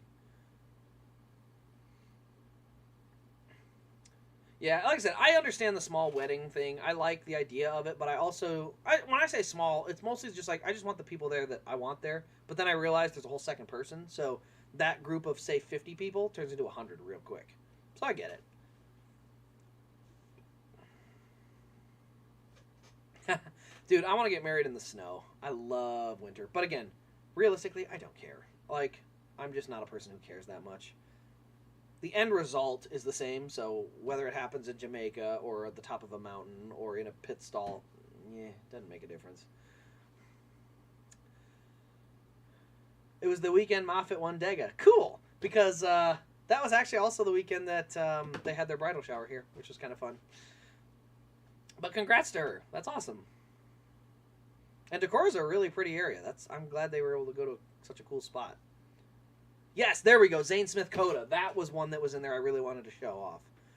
Maybe I'll do that. I'll have some diecast out of boxes and ready to go tomorrow or something. Now that I've got my webcam set up, and it's a GoPro, so I can literally just unsnap it and bring it down. Problem is the table is just like a black mouse pad, so one of these days I'm going to set it up so I can have a live stream like this, but I'll have a well-lit desk down here to actually show the diecast off. But the other thing is this is a fairly grainy photo, or a video. Let's see. I need to grab a car that's not screwed down. Here we go. I'm gonna grab... oh, this is a cool car. This one's actually not even in my collection. I mean, it is, but it's not. Like, this is one that's on the for sale site. But this is Tony Stewart's Pocono car. Oh, sorry, it's over here. This is Tony Stewart's Pocono car from 2003. There we go. Get it like that. So that's the Pocono car from 2003. I think that's a pretty cool car. Oh, it's happening, guys. Give me a sec here. We have a Marco sighting. We have a Marco sighting. I'm going to go say hi. Here, let's get you up and say hi. There. Oh, nope, we got to get right down here. All right, about there. I know, you're not a huge fan of that. He's very curious, though. So Marco has made himself seen. He was scratching at the back of the chair. Whose little belly is that? Yeah, you don't like that belly scratch, do ya? He tends to do that at night. He tends to like to... What the heck is going on, Fox? They just clip between two different things. Yeah. Oh, you're gonna get me. You're not ready. He's not a real snuggler yet or anything. He doesn't sit still and just chill. He likes to move around. So, yeah. He's still out his claws too, so he's got to learn how to control those a little bit better. But I think he's trying to grab the mic. All right, here. Let me set you down. Ah, don't you claw me. I'm just gonna set you down. But yeah, he has his days. Dude, that Coke 600 win is gonna look cool. That's one that's staying in my collection because I like to get all the Coke 600 cars.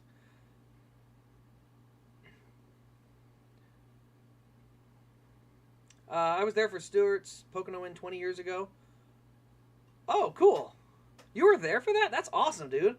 Yeah, this is that. Like I said, I didn't get to show the front because I got distracted with a cat. But this is the nose of that car. It has decent like build up and detail on the hood. I'm trying to like say it, but it's all backwards the way I'm looking at it. There we go. But yeah, this car.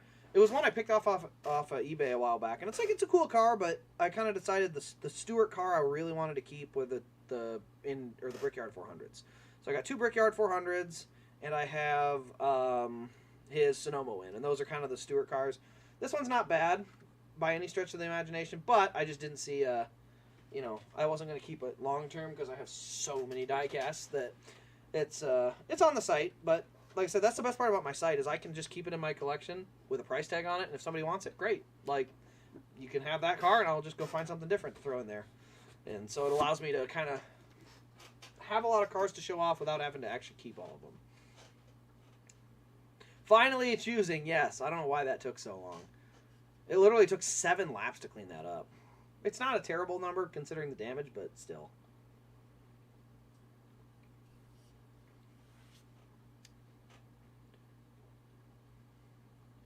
Please do not. Yeah, I don't declaw.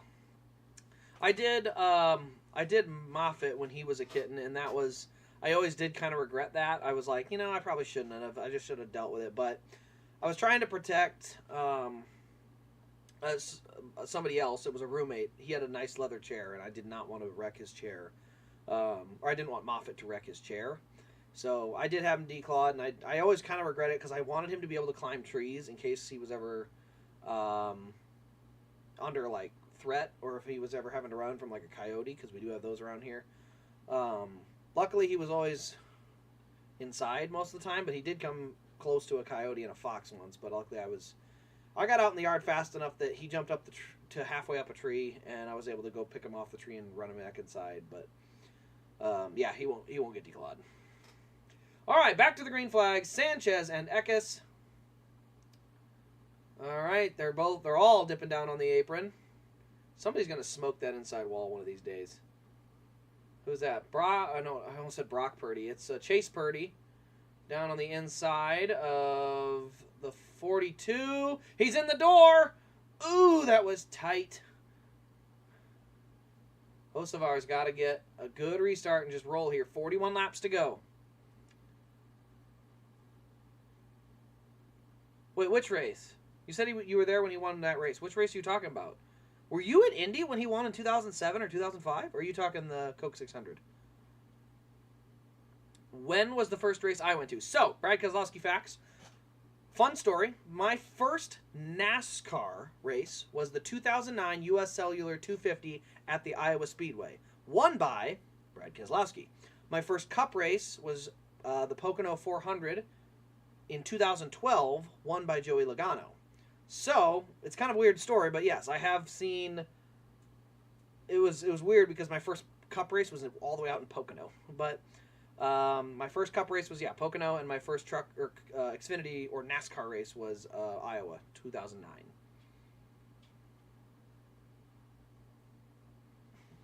What you doing? Oh, you're such a busy boy. He's such a busy one. Where are you going? Where are you going? Yeah, where are you going? Oh, he's playing with a peanut. That's what it is. He's playing with a styrofoam peanut. First Cup race was the 2019 Daytona 500. Oh, that's also partially why you're a Denny Hamlin fan. Is that correct? Because of that, plus the J.D. Gibbs thing? All right, Corey Haim's up to 9th. Carson Hocevar 6th. So, and not only is Carson Hocevar 6th, but he's got fresh tires getting closer and closer to him. Oh, Ben Rhodes just knocked Tanner Gray clear out of the groove. He did not even care. He just ran right into him and said, I'm going past you. See you later. Dean Thompson stuck in the middle. He'll yield that spot back. So, Hocevar is only 2 spots ahead of Corey Haim. Still 36 laps to go.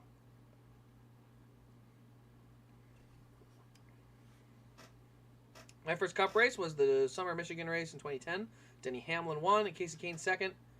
Dude, Casey Kane was so close to winning so many races, it drives me nuts. Like, it actually makes me mad. But, ow! He's clawing my toe. He's not really helping his case for keeping claws, even though I'm going to let him. But, yeah, dude, Kane ran second at Kansas so many times. I didn't see them, and I'm kind of glad because I would have always regretted not going. 2013 Kansas, 2011 Kansas, 2006 Kansas, he was pretty quick. Like, just so many races he could have won. But the worst part is I don't think they made that Darlington, or that Michigan car for Denny either. He got the nickname DNP Denny, and so unfortunately they didn't make that car for you. But you can always get a custom. First race was the 2022 Homestead race. Oh, that's pretty. Let's see, 2020 Homestead. Larson. Okay, cool. You got a lot. That was Larson's first win. I'm glad you got to go to a Cup race. Do you have any more on your future schedule that you're going to go to? What else we got? First Cup race. All three series, same weekend. 2018 Folds of Honor 500. Oh yes, okay, that's Kevin Harvick's Atlanta win. That's right. Funny story. I actually didn't watch that race, any of them. I was snowmobiling that whole weekend, and I remember coming home and looking at it and seeing Kevin Harvick won Atlanta, and I was like, oh, finally. He's run so well. He's always deserved to win at Atlanta. Just had so much bad luck, and then the rest of 2018 happened, and he won a ton of races. I was there for Joey Logano's final win with Gibbs as well. Oh, yeah, cool. So you were also at that Pocono race there. Oh, so Pocono must be one of your home tracks. Sounds like you've been to Pocono a number of times. Pocono in 2001. So was it 2001 or 2002 Bill Elliott won at Pocono? If you went to all of them, you would have seen it, but I don't remember for sure. Oh, little bump from Hocevar to Heim. That's interesting. We also have a caution. It says a caution. What's the caution for? Oh, boy. Oh, Carson just dumped Corey Heim. Oh, my goodness. That was bad. That was bad. Carson Hocevar just dumped Corey Heim. Yikes. Even if Carson obviously looks like he's upset with himself. I don't think it was intentional, but it doesn't change the fact that he just dumped him. Yeah, he's mad at himself. As much as I don't like that move, I think that's a chump move. I also can tell that was not intentional. So, I can still like Carson Hocevar, but I'm going to say that move sucked. That was stupid. I don't like it. And 30 to go. He may win a championship, and Corey Heim is not going to be happy about it. And I don't blame Corey Heim, by the way. Corey Heim has every reason to be pissed. Because his chances of winning now, because he's going to have to come from 27th in the field, that's going to be tough. That is going to be tough. I mean, he just pushed it too hard. He pushed it a little bit too hard. I mean, not a little too hard. He missed it. I mean, he moves up. Oh, yeah, you can see how tight he got. I mean, he wrecked Stuart Friesen and spun Corey Heim. Now, Corey Heim doesn't have as much damage, so he'll be able to keep going, but dude, that's a bad one. I'm sorry. I'm sorry, Carson fans, but that's a tough one. That's just a bad move gone worse. And that's not a good look. I mean, he just missed the corner so badly. Just overdrove it so hard. Yeah, 100% with you, Eric. Like I said, I don't think it's intentional. And I think Carson's reaction tells you it's not intentional. That does not change the fact that it was, like you said, totally uncalled for. Way too hard to drive in there. So, yeah, I agree. It's one of those deals where you're like, I know that wasn't intentional based on the reaction, but at the same time, you gotta be smarter than that. And you can see, like, he's kind of mad at himself. And so, but if Heim comes back and gets him later, it's fair. Like, last lap, sail it in there and wall the guy, fair. Anyone else, not fair. But if that happens, fair. All right, I missed one here. Oh, FedEx and Law. Okay, so that's cool. So you got some FedEx ties, too, that helps that. Also went to the 2013 Bank of America 500. Elijah, I already know what happened. I didn't even get to see that race live, but I remember Casey Kane dominated the race. Late race caution. He stays out. Everyone else pits. And one car, Brad Keselowski, gets by him on fresh tires, and he finishes second. He had the best car at Charlotte. Both races in 2013 got hosed on late yellows. Both times. He would have won both of them. He was that good at Charlotte. I remember that race very well. Got to go to Homestead? I want to. I want to see every racetrack. Next year, I'm going to 2 new tracks. Well, kind of. Iowa, not a new track, but new to the Cup Series. And I'm going to the finale in Phoenix next year. So those are on my list for new things to see next year. But I have plans to see a lot of new tracks. Austin Bill won the July Pocono race that year. I saw Dale Jr. wreck in person. Got the whole northeast swing within driving distance. Oh, okay, so you got probably New Hampshire, Watkins Glen, some of those. Now, I will ask you this. What is driving distance, Thomas? Tell me what do you define as driving distance? Because I'm very curious. Plan on going there next year, hopefully. Where? Florida, Denny fan. Are you coming to Iowa or Phoenix? Let me know. Because both are cool. But Iowa's better. Seriously, Iowa's awesome. I should say, Iowa, the racetrack, the quality of the racing on the track is incredible. It's second only to Bristol. But it needs help. Like, it needs a little work. It's a little outdated. Hy-Vee has done a great job there. But this Cup race is good because it might finally get the facelift it's kind of been needing. It hasn't really changed since 2006. There's been no improvements. All right, let's see here.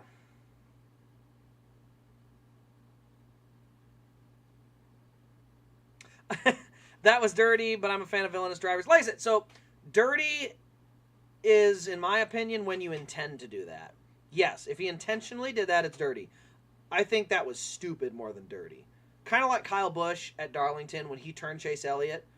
I mean, I knew when it happened. It was like, Kyle didn't mean to do that. Like, that was stupid, dumb, but not dirty, because dirty has intent behind it. And that Kyle Busch did not intend to spin Chase Elliott at Darlington in 2020. You know, that's kind of where I draw my line, personally. But, you know, at the end of the day, guy still got wrecked, so doesn't really matter in the grand scheme of things, but that's just how I've always looked at it. Might even come to Iowa. Well, if you do, you're going to have to either stay in a hotel in Des Moines or camp. So if your family loves to camp in Knoxville. World of Outlaws will be in Knoxville the same weekend. So I'm camping down in Knoxville so I can do Knoxville Friday night, Xfinity Saturday, then Knoxville Saturday night, then Cup on Sunday. It's going to be so fun.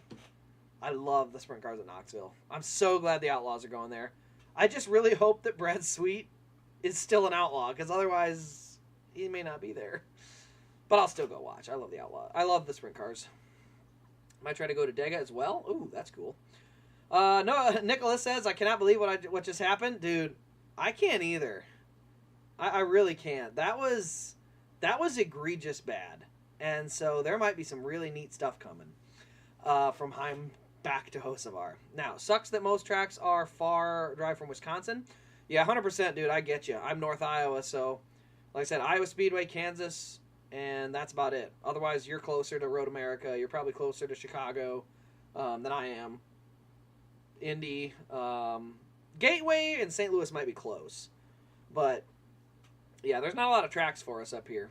Also, did Thomas ever tell me what his driving distance was?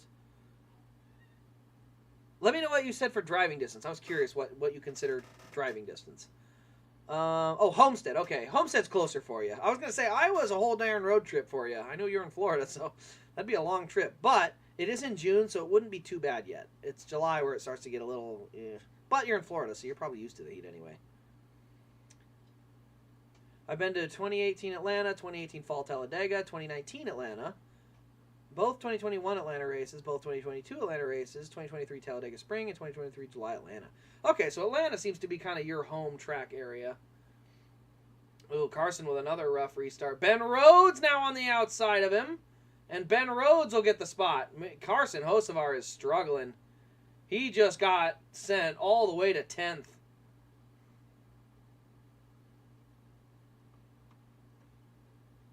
What is wrong with Carson Hocevar? He's all the way back to 15th now. He's losing spots like crazy. He's all the way back to 19th already. Something's either wrong with Carson Hocevar's car or truck, or he is, I don't know. That is really fast to fall back.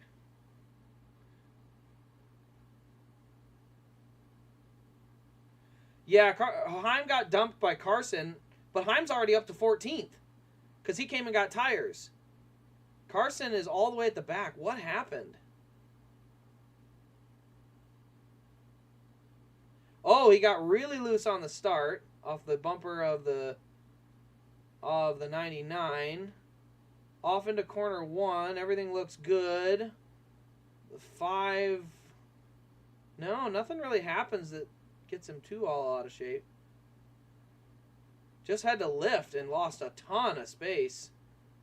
And he's on old tires all the way back there, so he's in trouble. Oh, we got another crash. Who's it this time? Fox won't tell me because we're on a stupid split screen. Fox can't broadcast because they're completely talentless hacks. I'll call them that now. They're talentless hacks. Oh, wow. Huge crash. 25, 41, and 43. Big wreck. Goodness. Are guys, like, losing brakes or something? I mean, these guys are slamming the walls today. Holy moly. That car is destroyed. I gotta have questions. The 66 had an issue earlier, and now the 25 is, I mean, it's destroyed. These guys aren't just spinning and tapping the wall. They're destroying the wall. They're crumpling these things up into a ball. Driving distance from my house, race Chris. Well, yes, I'm asking how many hours, like how many miles. Because, like, for me in the Midwest, driving distance is like 7 hours. And maybe that's normal. I don't know. But, like, I know the East Coast, like, people say, like, oh, I got to drive a whole 3 hours to get to Philly. And I'm kind of like, 3 hours is the nearest metro city for us. We got nothing. And it's just because as you go west, things get farther apart. And that's why I was just curious how long is a driving distance. Goodness, that was a rough wreck. A lot of damage there. Iowa is like Richmond. Nicholas, if you've never been to Iowa, that's fine, because they are the same shape. They are nothing alike. They race nothing alike. They're very, very different. Iowa is asphalt, really wore out, like Richmond, I'll give you that. Progressive banking is what makes it different. Richmond, they don't run the top 2 lanes. They're kind of around the bottom. Iowa, they will almost exclusively run the top 2 lanes, and the bottom lane is just sort of on restarts. So they are very different tracks. Looks like he's mad at Bailey Curry, but I don't know if they know what happened. So, 6 hours from Homestead. Okay, that's about a day drive. But yeah, anyway, so I was getting on the point, but I was talking about how Iowa is very different from Richmond. The racing there is very different too. Tire fall off is quick. Like I said, a lot of lanes to use, and the top lane is dominant, so slide jobs are an option. So definitely different from Richmond, but yes, you are correct. The shape is very similar. It was designed by Rusty Wallace, so he basically made a large Richmond with progressive banking. That's what he designed it with, and it's been stellar. First race there was great, and every race since has been great. I have not seen a bad race at Iowa ever. Glad you're doing live. Hey, good to see you, NASCAR News. Ballbuster crashed. Who? Oh, okay, I know who that is now. I was having trouble remembering. I know who that is now.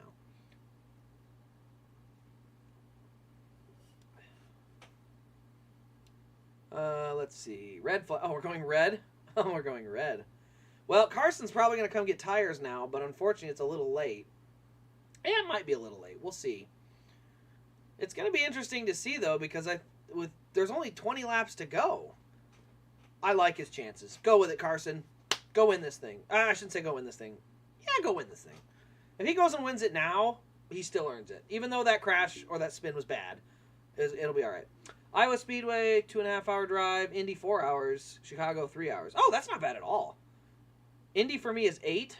Iowa is 2.5. So, but it's to the north. Chicago is 6. Kansas is 6. And then Bristol is 15. But I do that on a yearly basis because Bristol is too darn fun. It's way too fun. Pocono, 80 miles. Okay, 80 miles. So a little over an hour. That's not bad. Anybody else see that? Anybody else see that? You might have to look back on the stream real quick, but there was he climbed up the back of the chair and almost came over my shoulder. Then he stopped. Yeah, why'd you stop? Oh, I know. You're so whiny. You'll bite my finger off. You have no idea you're on camera, do you? Right there. See that? See that? That's a camera. You're on it.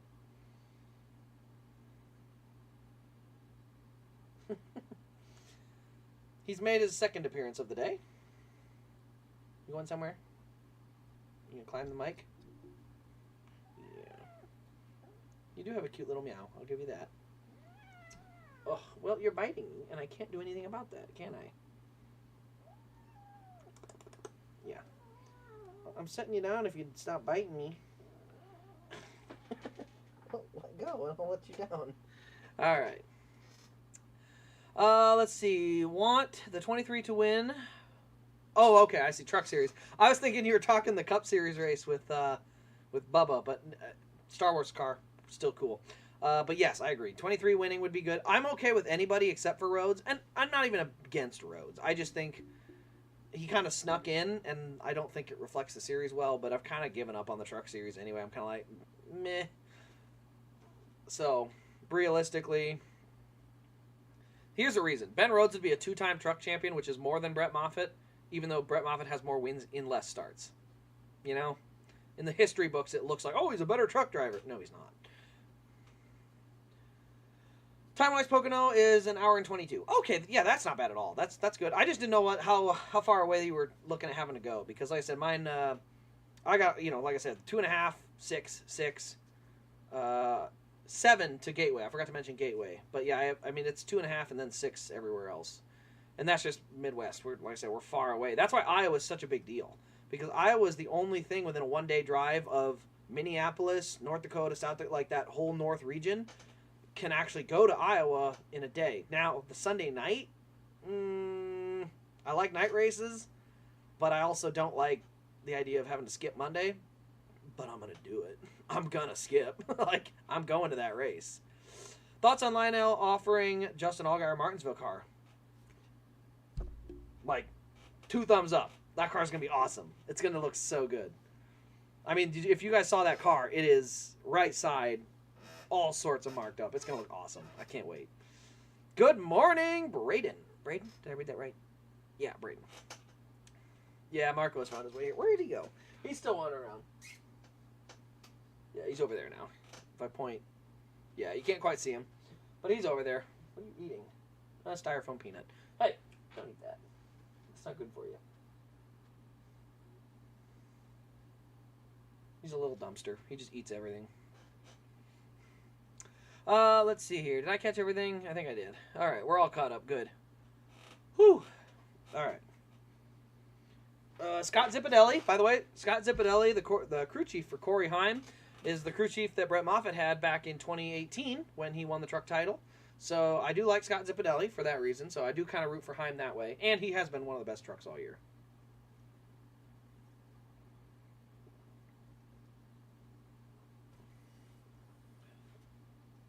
And by the way, he's not out of this yet. Like, he's definitely got a shot still. He's a ways back, but he can get there. Did I get the Zane Smith Kodo in? Sure did. I'm going to get my review done on that probably tomorrow. I got a pretty open day tomorrow, so I should be able to get a lot of reviews taken care of and pictures taken and all that stuff. But I could actually go get it right now. Where red flag? Heck, I'm going to go get it. Why not? We're going to do some fun here.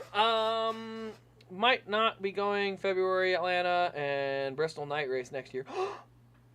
Dude, can't skip Bristol night race. Although if you told me it was because the cup racing sucked there, I wouldn't disagree.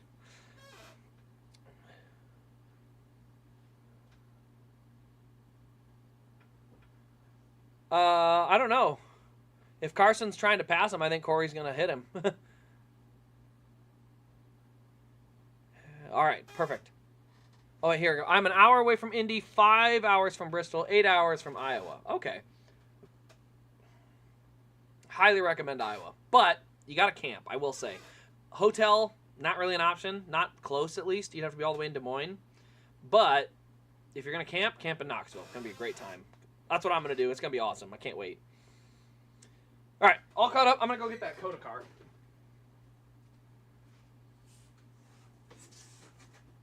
All right, what do we got here?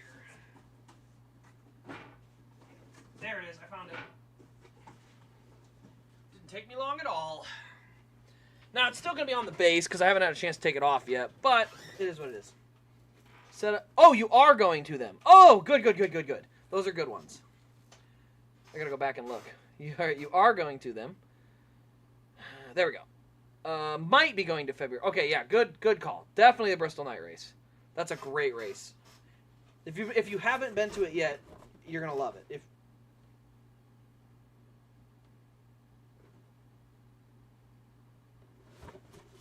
What? Oh, shoot. I grabbed the wrong Zane Smith car. Hold on. I immediately do something wrong. Let me show you what I grabbed. It just came out this last weekend or so. But it's the Zane Smith Phoenix win. Actually, it's a championship win. Dude, this is a full year. It finally got here a year later. That is so slow. Like, no offense, Lionel, but that's slow, dude. That needs to be better. Dude, that's sharp. That's a good-looking truck. All right, so here you go. This is the Phoenix truck. I haven't done a review yet because it just got here. But yeah, good-looking truck. This was the championship-winning truck last year for Zane Smith. So yeah, I saw the Zane Smith on the box and just grabbed it and said, oh yeah, I'll bring that over so we can look at it. Forgot to look and make sure that it was the right Zane Smith truck. So his Daytona truck got here faster than this one. What the heck's up with that? Like, his Daytona truck got in 2 weeks ago. 2 or 3. And it beat his Phoenix truck. What the heck's going on? They must have had, like, hold-ups or something. I don't understand how these Phoenix cars get so far behind. Okay. They're showing the replay of the Heim Hocelar incident. I'm going to go get that other car now.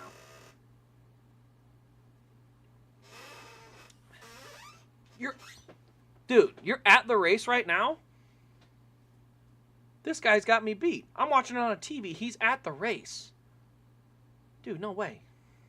I'm jealous. Am I jealous? I might not be jealous. I say I'm jealous, but then I'm kind of like, I don't know if I really want to go this year. It's kind of a mediocre Championship 4 in all 3 series. I do think next year has high potential. Brett Moffitt. We'll see. All right. I'm going to go get that other one. All right, what do we got here?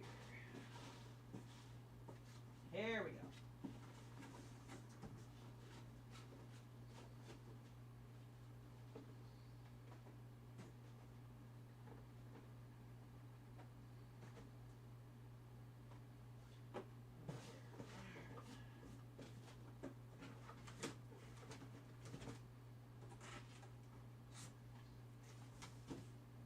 All right, got a couple of them actually. Okay. First thing I grabbed, because I haven't showed it off yet. William Byron's Vegas win is here. In the 164th, that is. I love that Raptor scheme. But, yeah, I'll have to do that review. Actually, those come out in shorts now. I decided to move those into shorts. Luck of the draw with pre-orders and everything in between. Dude, no joke. Joined the chat when I was sitting in the grandstands at Darlington. And when I was in the pits with Casey Kane at Volusia. Dude, I love the World of Outlaws because of that. Being able to go to all...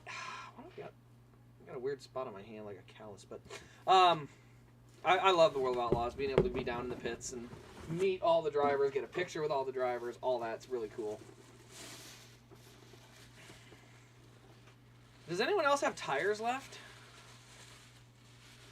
Does Carson have tires left? No, Carson can come get fresh tires. That's going to be interesting. Carson can come get fresh tires. Nobody else can. Everyone else used them. That's going to be interesting. All right, so the first one's actually Josh Williams' Atlanta car, because that was the one I had on top. Pretty good looking car. You know, there's not a ton of damage to it. You look here. Do not grab that wire and unplug it, please, kitty cat. Don't do that. But yeah, so you can see the biggest damage to it was on the nose, and a piece of bare bond fell off, and that's why he got black flagged. So, judging by the look of the car, I totally understand now why he parked it. Like, there was no damage on the car. And so they black flagged him and parked him, and I totally get it now. That's, like, it's a good looking car. We don't see a lot of number 92s, so that's pretty sweet. Also, they are now back under yellow, so they're rolling around. Pit stops will probably be coming up soon. I expect Carson Hocevar to pit and get his last set of tires. Everyone else, I believe, is already out. So do not count Carson Hocevar out just yet. What are you doing? Don't grab wires. That's how kitties get zapped. You got 9 lives. Don't be spending them cheaply. Alright, I got you. You're getting in trouble. Here, do you want to be a hood kitty? I'll set you in my hood. You'll be fine. He's a whiner. Wait, hold on a minute. Here we go. Put him in the hood. There. There. There, look. Here, can I spin? Yeah, there we go. I can spin. Ah, he's on the hat! He's a hood kitty now.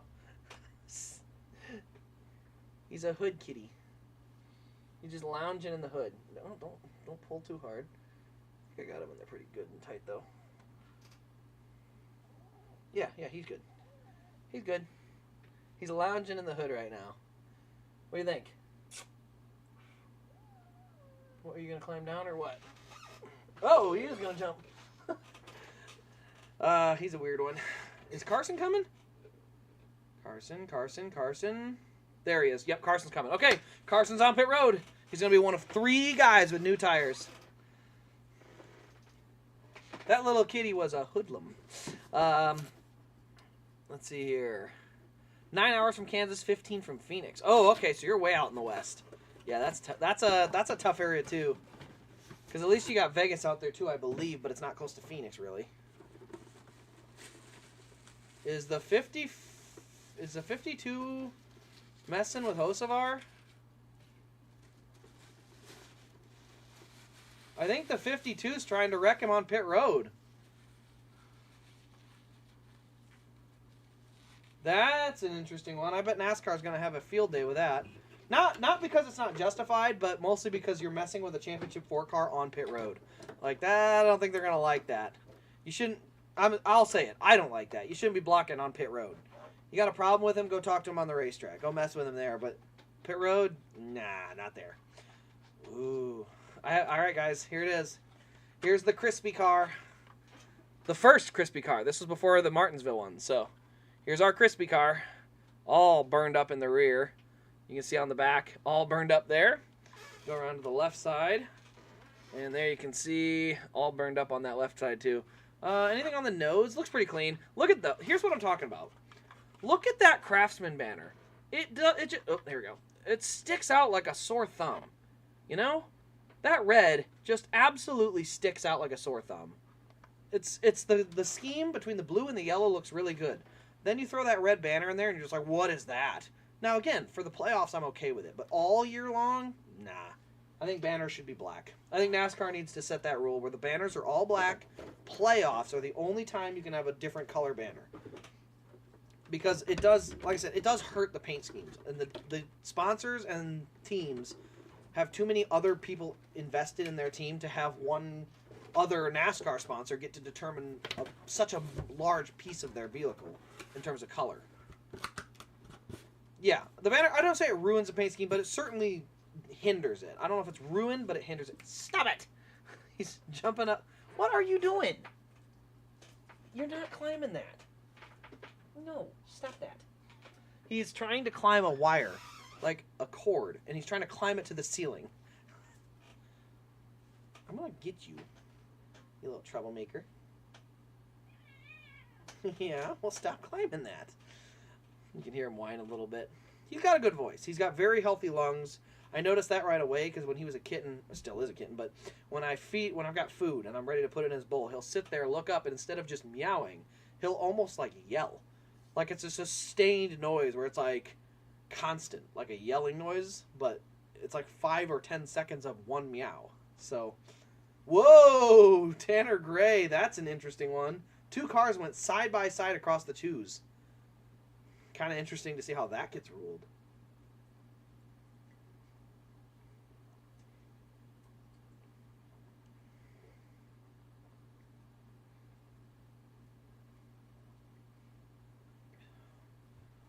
Yeah, nothing illegal there, but definitely hindered Corey Heim.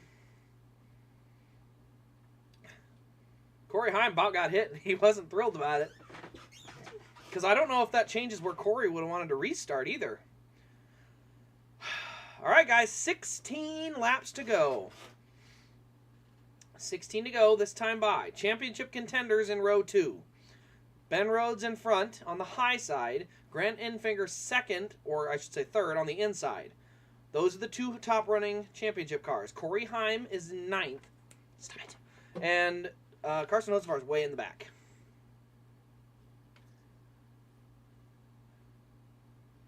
All right, here we go. 16 laps left. Coming to the green. What do we got? Zane. Good jump for Zane Smith on the high side, but because of the shortcut, he's going to be side by side into turn 1 anyway.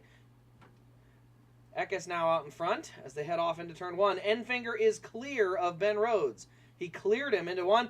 Ben Rhodes way up the hill, missed the corner, and now here comes... Oh, there's a good run, though. Ben Rhodes coming back, but Corey Heim is closing in on both of them.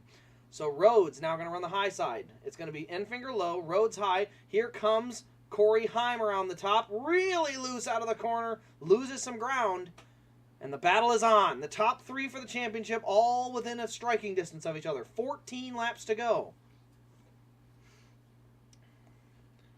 He's a bad-talking kitty, yeah.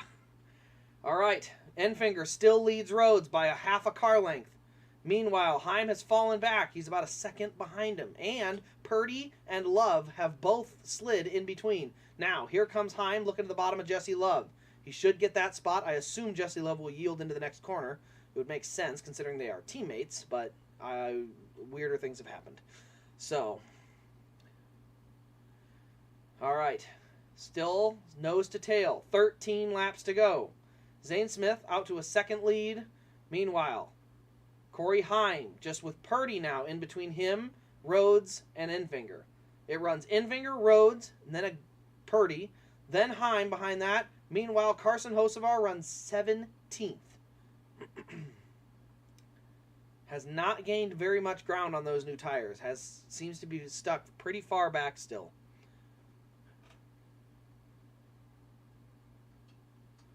Got 5 of the 9 race versions from 20. Wow, that's impressive.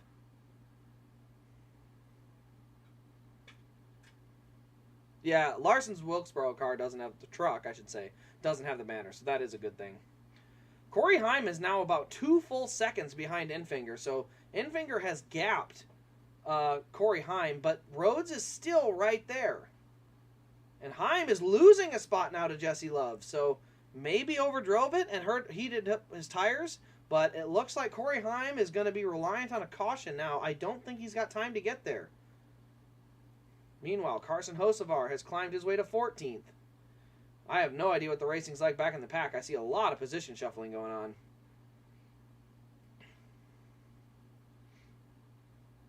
Meanwhile, Rhodes, Enfinger still 3 and 4.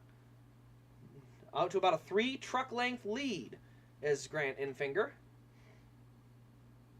Enfinger is really smooth though. You see a wiggle out of the 99 and the 23 continues to drive away. It's going to take a caution for Corey Heim or Carson Hocevar. At this point, it's a 2-horse race. Now, don't forget, those 2 horses can tango. If there's contact, don't count anyone out. Meanwhile, Carson Hocevar has climbed to 12th. Those new tires seem to be kicking in, and he may not be out of this yet. He's got good pace, but he's really far back. He's going to have to make up more spots and need a yellow.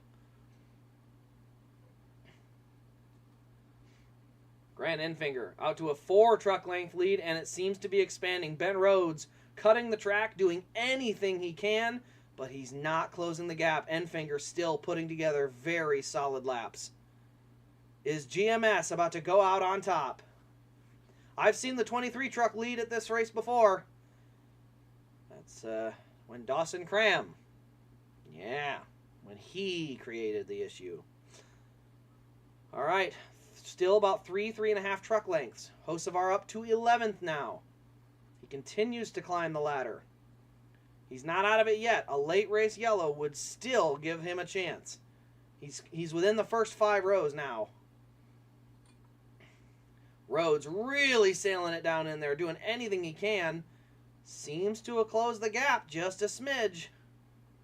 It's about 0.5 of a second right now. He's going to need to get a little closer to have a Hail Mary chance at it. Kyle Busch, Talladega. Ooh, so that'll be the 6th when it comes in. All right, Heim gets back around Love, but he is 4 seconds behind. He is well out of the battle now. Carson Hocevar to 10th. He gets around Jake Garcia. Heim to 6th. Looks like he and Jesse Love are really battling hard. All right.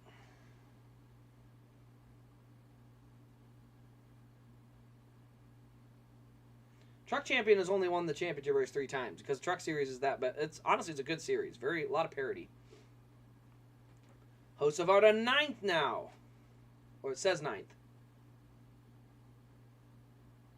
He got around Taylor Gray. 4 to go.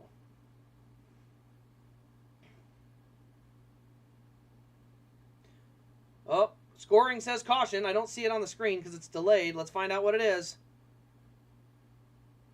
Looking. I don't see the caution yet. Still waiting to see it.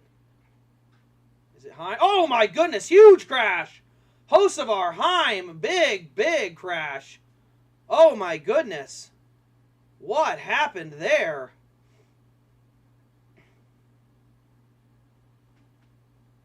Oh, Hocevar's truck is done. He had a good rally late and got absolutely, looks like, caked into the wall. He was next to Corey Heim. I don't know for sure, but I'm suspicious that Corey Heim may have hit the brakes and come back to crash him. And I'll say it this way. That is a chump move. That's way worse. You want to wreck him, go ahead. But you wrecked yourself. That was dumb. If that's what happened. I haven't seen a replay yet, so don't get me here yet, but I mean, that's an ugly look, because if Heim wins a championship, it's going to be because Rhodes and Infinger crash each other, and the only reason they even had a chance to touch each other is because Corey Heim waited on somebody and crashed him, and he's got damage. I wouldn't.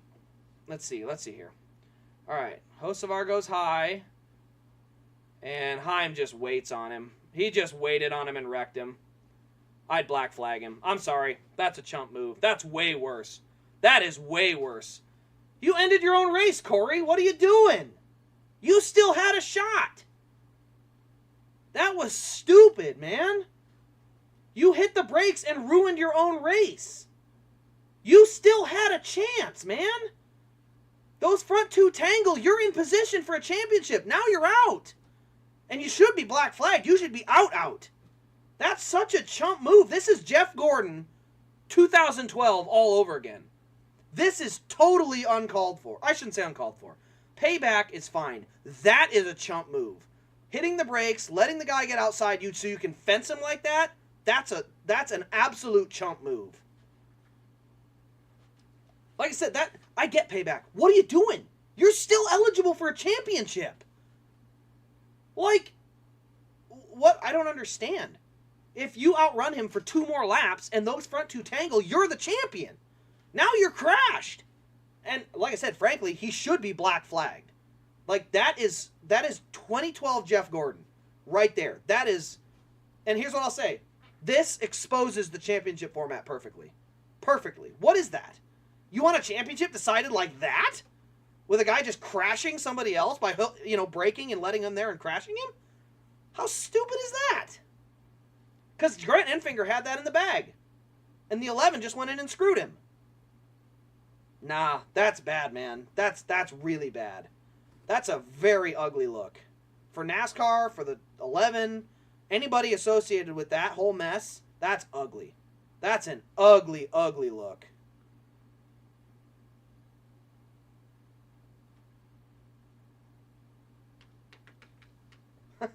I have a cat swatting the TV right now. Like I said, that's I would park him for that. Not just park him, I wouldn't be afraid to have some penalty into next season. That's terrible. That is terrible. That is Jeff Gordon 2012 Phoenix all over again. If you got to suspend him for the first race of next season, do it. That's terrible. You cannot have that in NASCAR. You can't have everything come down to one race and let one guy do that. And by the way, like I said, Corey Heim has every reason to be upset. His whole season got taken from him by Carson Hocevar. But to change the outcome of the race for Grant Enfinger and Ben Rhodes, that's what I hate. The payback side to side, those two, still really trash payback. I'm not going to lie. That's not a classy way to get your payback. But to change the 23 and 99s race, that's where I have a huge, huge problem. That's bad. That's ugly, man. That's so ugly. I don't know what else to say. I mean, how are we supposed to be happy about this? It's...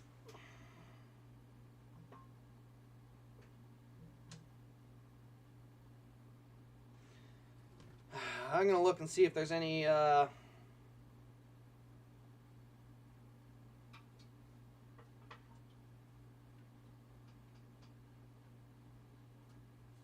Trying to see if there's anything from NASCAR on this.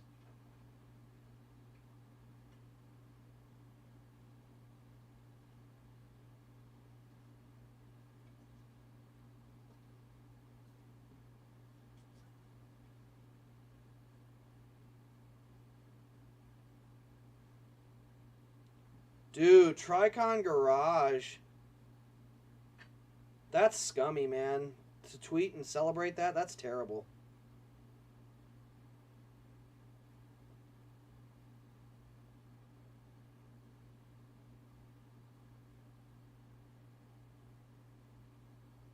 I don't know what to say, man. That's terrible. I mean, sorry, that's awful. It's something broke. Yeah.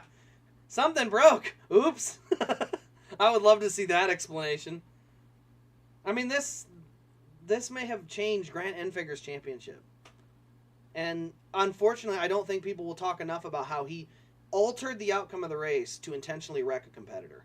Like I said, I don't know if NASCAR parked him. I don't see him in the top 10. He may have pitted, but I would have parked him. And he still shows 24th. I would say park him. Like I said, that is so bad, I would say park. I don't care. I don't need that. You know, that's bad enough to not need. Okay, yeah, I was gonna make sure. Was my scoring pylon right or my scoring ticker?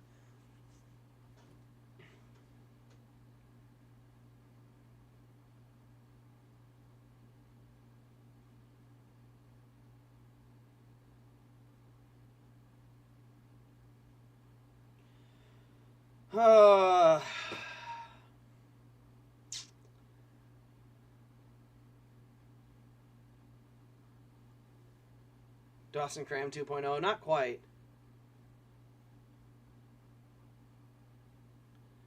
The 99 has a problem? Really? He's going for it. Oh, please don't wreck the 23, dude. Please don't let this come down to a crash fest. We don't need that. That would be such an ugly look. You know what? Here, I'll say this. You know what? No. 99, go full speed in the corner and trash the 23. Let the 11 win a championship on that trash. Maybe, just maybe, it will get this format destroyed. If that's what it takes to destroy this terrible format, I will take it. I will take it. A truck championship being disgraced to get rid of the format, I'll take it. Let's go. Let's see it.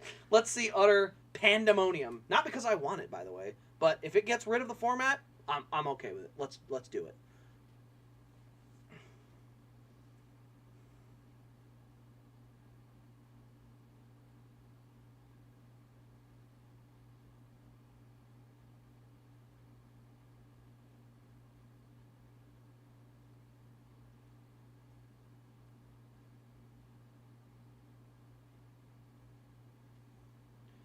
All right, guys. Well, they're going to be coming to the choose here soon.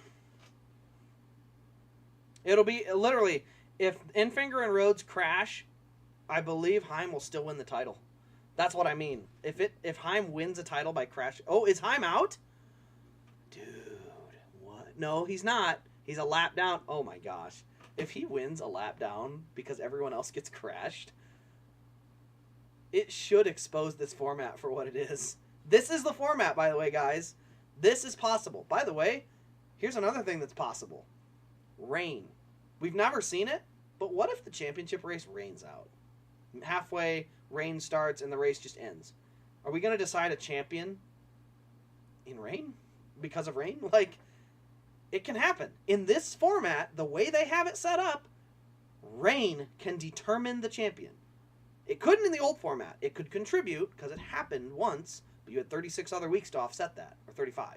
Now, there's no other weeks to offset. What happens in this one race determines everything.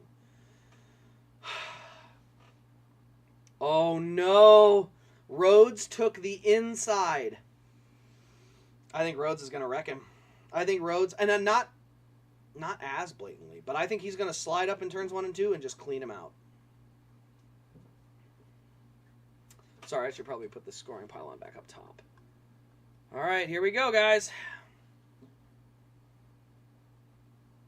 Coming to the green.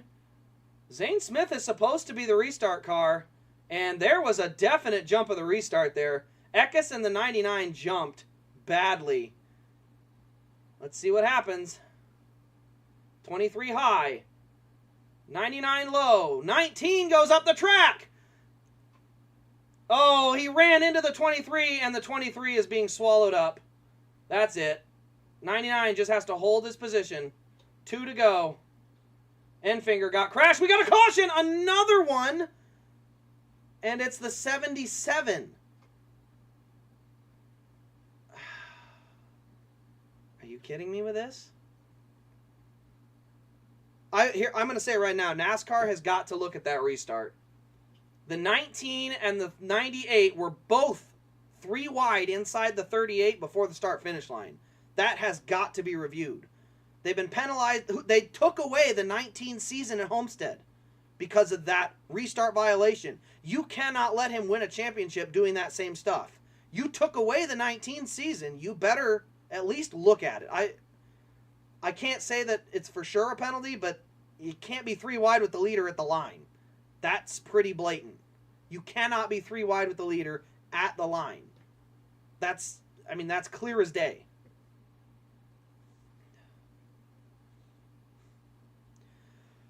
Whew. Yikes, man. Yikes. That's all I can say. This has become... Oh, does he have a flat? I think the 23 may have a flat.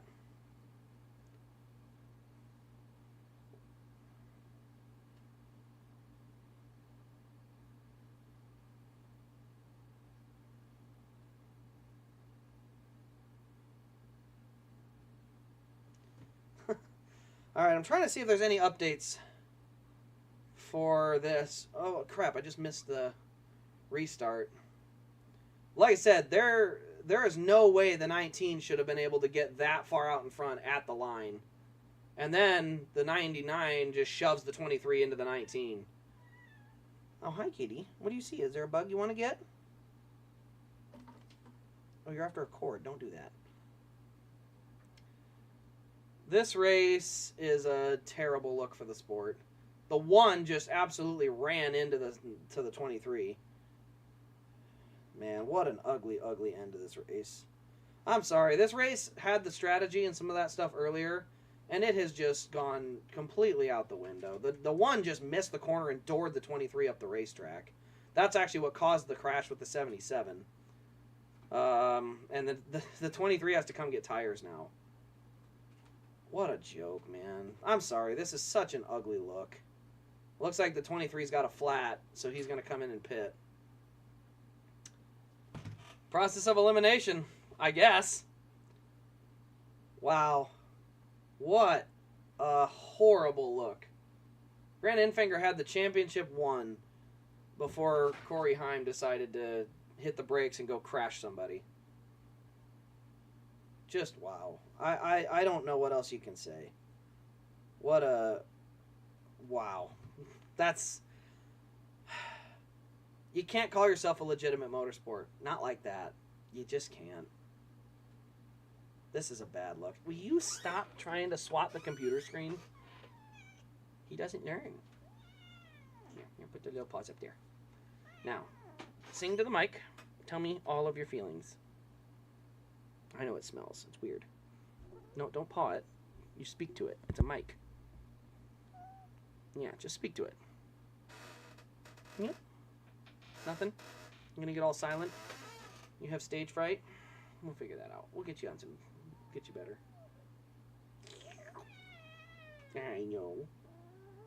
Oh, it's probably late. He probably thinks it's bedtime because it's 11 o'clock. Yeah, you think it's bedtime, don't you? Almost.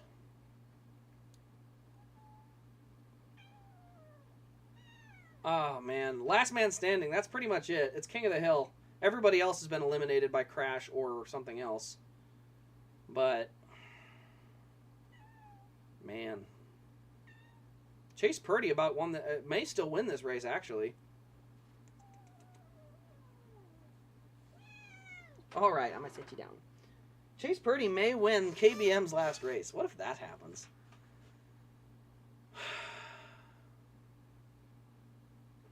I don't know, man. I don't know, man. This is ugly, dude. Like I said, Ben Rhodes, maybe Ben Rhodes didn't jump the start, but the 19 definitely did. And there's got to be some look at that.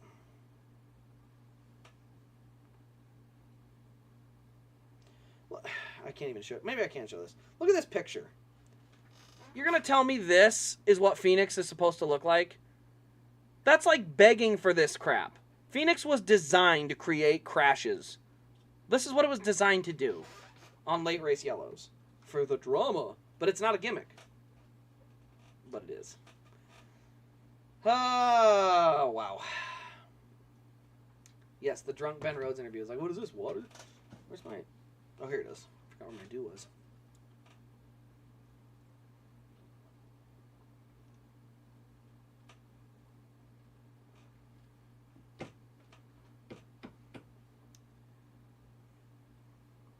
I don't know what we're going to do. Said, it's an ugly, ugly race right now. So ugly. Rhodes goes inside. I still don't think Rhodes is safe because Chase Purdy can sail it in there and clean him out. Not that I want him to. Half want him to. Because why not? Let's just go all out and have the most garbage. Let's have a championship decided by who crashed last. Let's do that. That'll be fun. Oh, gosh. I don't know, man. I mean, what else do you call it? You know?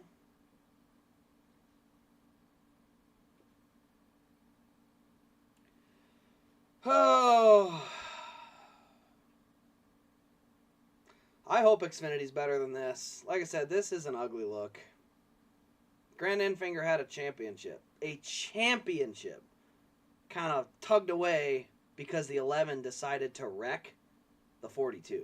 Decided to brake check and wait for him and then crash him. And he's not even black flagged right now. That's the worst part. NASCAR didn't even park him. They're just like, whatever, we don't care. I mean, he could still win this thing. All right, here we go. Look at how far back the 99 is laying. Yeah, he sort of like let it go. Here comes the 40. Oh, there's a crash! Ben Rhodes is in it! Oh my goodness! Zane Smith misses a shift. Ben Rhodes clobbers the back of him. And we have another caution. And that truck is mangled. Oh my goodness, what is this crap? I've never seen anything like this. This is so bad. What an ugly, ugly race.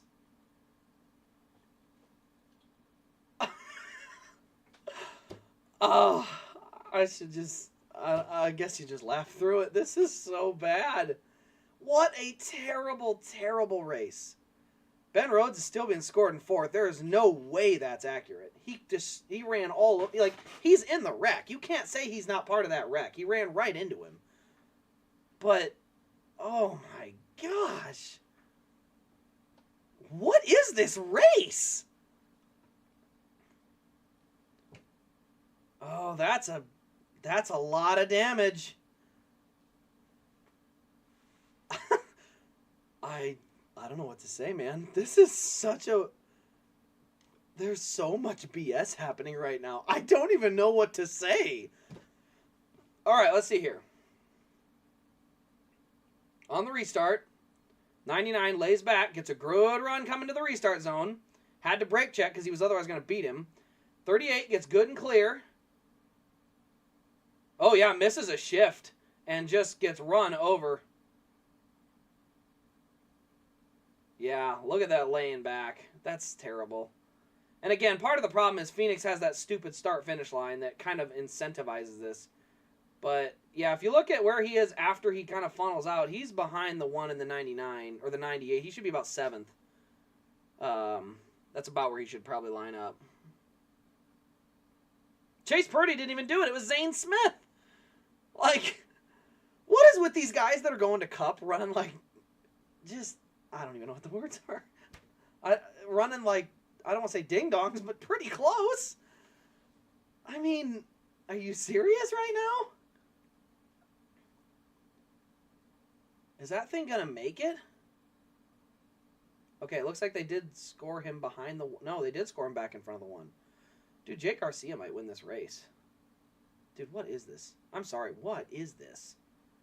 This is the most bizarre train wreck of a race I have ever seen in my life. I mean, this is insanity.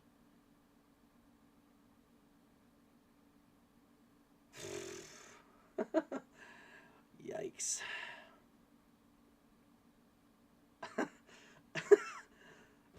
What are you supposed to say? This is such a train wreck.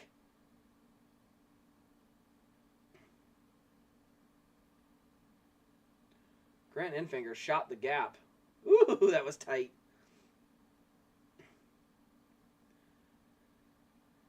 Oh. Well, guys, what do you think? The race was supposed to be over 20 laps ago. 20 laps. Wait, does Ben Rhodes have enough fuel? He last pitted on lap 121. Oh, yeah, he's got to have enough. That's like 44 laps. Yeah, he should have enough. 44 laps with all these cautions, he should be all right. But they're 20 laps past the scheduled distance. Like, that is insane. 20 laps? Are you serious? Oh my gosh, something's hanging out of the wheel. Or is that part of the fender? Okay, it's part of the fender. Dude, I think it's broke. I think it's broke. Oh my gosh.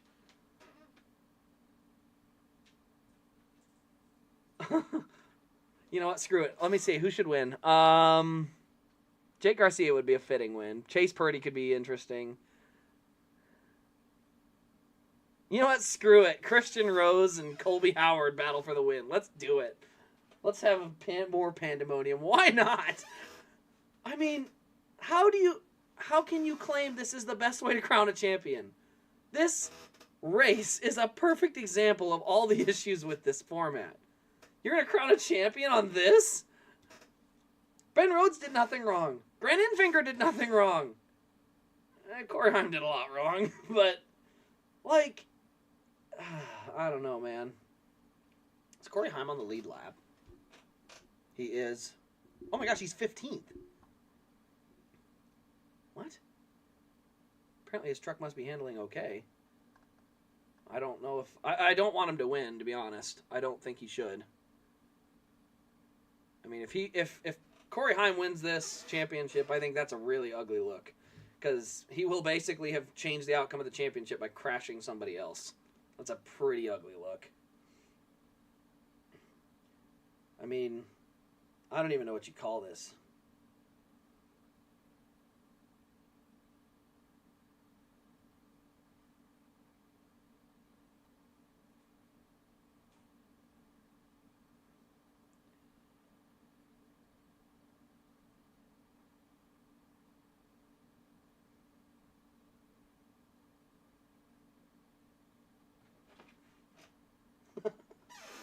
Cat jumping around, having a little bit of fun.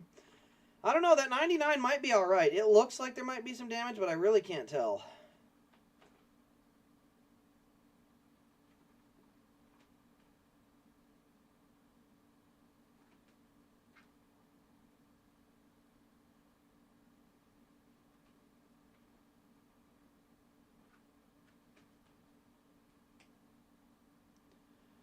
All right, here they come to the line. Oh, Rhodes is going high.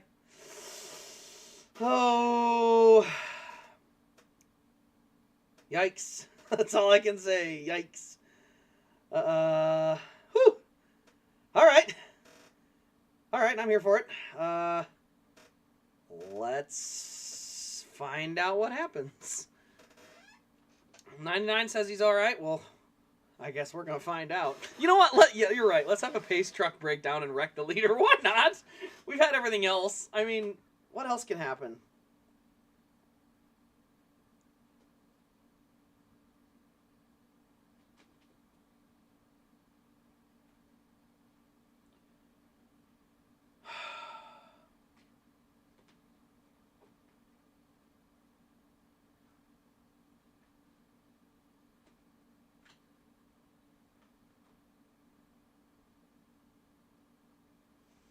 All right, guys, coming to a restart. Okay, Corey Heim has not scored top 15. I don't know where that random scoring thing came from. There's about 10 rows of cars between Enfinger and Rhodes. Rhodes does have the older tires. Here we go. Oh, they're already crashing. Oh, boy. Well, boys, here we go, and we got a wreck. Big wreck. Wreck in the mirror, wreck in the mirror. Another caution. I can't believe this. This is such BS. Oh my gosh. This race is going to go an extra 50 laps. It's going to go an extra 50 freaking laps. What was the original intended distance? I gotta look that back up. I thought it was 150. It might have been 160. But either way, this is bonkers. I can't believe this. Let's see here. Yeah. Oh, I'm unhinged, dude. I am absolutely unhinged. This thing was supposed to be over on lap 150. They're going to be ending this race on lap 180 or 185. That's 30 freaking laps. You have got to be kidding me. What the heck? Who was that? Was that Dean Thompson that just hooked the 98? Goodness. Oh. All right, so here we go. Get to the line. Oh, it's Jesse Love. So 98 ducks out of line. One just plows right through him. Right through the 98. I mean, I'm sorry. I can't take this seriously, man. I can't. This is so stupid. Like, what are we doing? What is this? What are we supposed to call this disaster?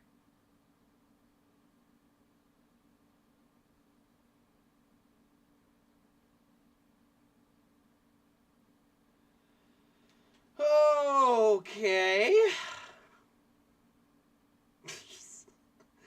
Dude, I'm almost rooting for this thing to hit 200 laps. I mean, that would be hysterical. I'm going to retitle this video. I have to now, right? I have to call it. All right, we're going to relabel it. We're going to put... I probably got to keep it family friendly in the title. Yeah, we'll do that. We're gonna add. Can I add an emoji to this? All right, I don't think I can. All right, we've changed the title. We are now under the official NASCAR Truck Series Championship crap show race. Live reaction is the new title.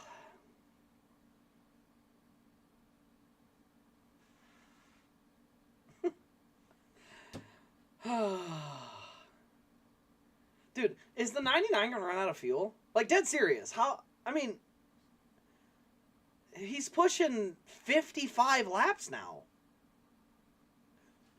If he runs out of fuel and loses a championship, you know, I don't want to say anything at this point. It's such a crapshoot right now. I don't even want to say anything. It's such a disaster. Oh my gosh. What a mess. What an absolute mess.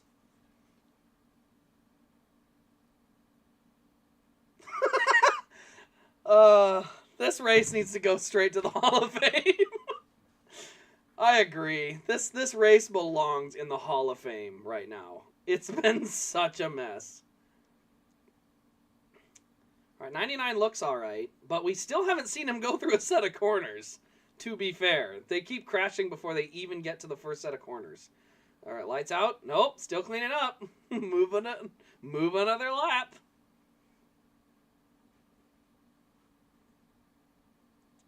The world's greatest championship race. Holy crap, man. This is so bad. I mean, this is bro. Is that a hair? Yeah. Chase Purdy is leading this race. I don't even know how he got the lead. Oh, man. Yeah, dude, even the freaking flagman is done with it. The 24 Hours of Phoenix continues on Fox Sports 1.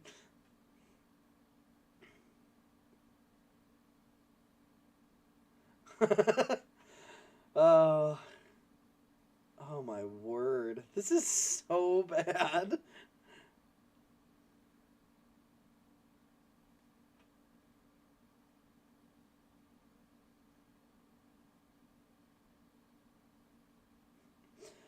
Oh my gosh. Honestly, guys, how can you not laugh at this? This race has become so bad. It's hysterical. All right, let's get... did I miss any chats here? Let's get in here. Flagman, tired of it. Yep, what time does the Xfinity race today? Yeah, no, it'll probably be in about 10 minutes after the checkered flag of the truck race. It's a doubleheader. Wasn't supposed to be. Didn't mean to send that. I must have missed one. NASCAR's best. Is this a hitter? I don't know what that is. It's fine. What an ugly set of circumstances, but it's hilarious. I mean... Yes, hilarious, but also really embarrassing. But I don't run NASCAR, so I can laugh at them. Unless you run NASCAR, you have to get laughed at. Like, seriously.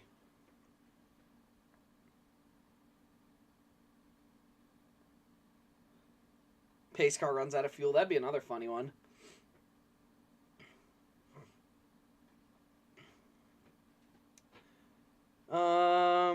I hate Ben Rhodes. Every year there is one person I don't want to win. Yeah, that's kind of my boat too. But, I mean, I'm at a point now where this race is such a disaster, I don't even have words. I'm just waiting for the one's got a big tire rub right now. Like, I'm waiting for the one to send it off into turn one, cut a tire, and go wreck the field. Like, it's just that kind of race.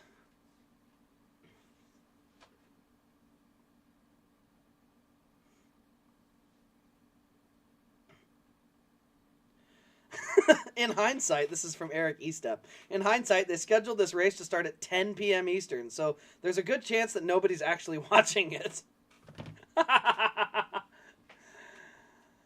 Oh, dude, what are we supposed to call this? I mean, we are 30 laps past the scheduled distance.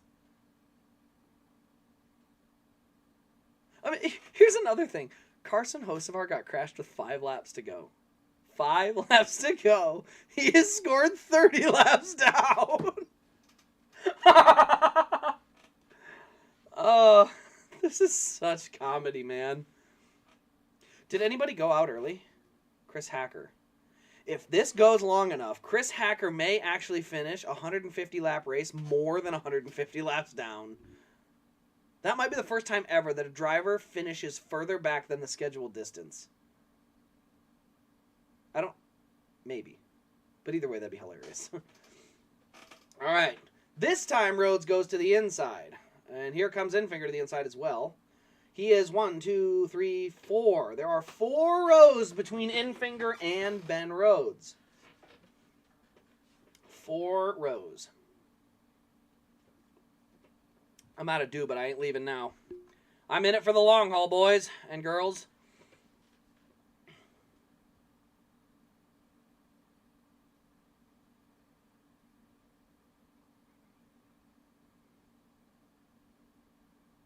Let's have a cargo airborne. Why not? Why not, man? This is an absolute clown show, dude. All right, we're going to come back to the green flag. Let's hope for the best. My scoring monitor says we're green, so let's see if they can get to the white flag this time by. Oh, boy. Oh, boy, oh, boy, oh, boy, oh, boy, oh, boy. Why does my freaking Hulu have to be so delayed? It's so frustrating.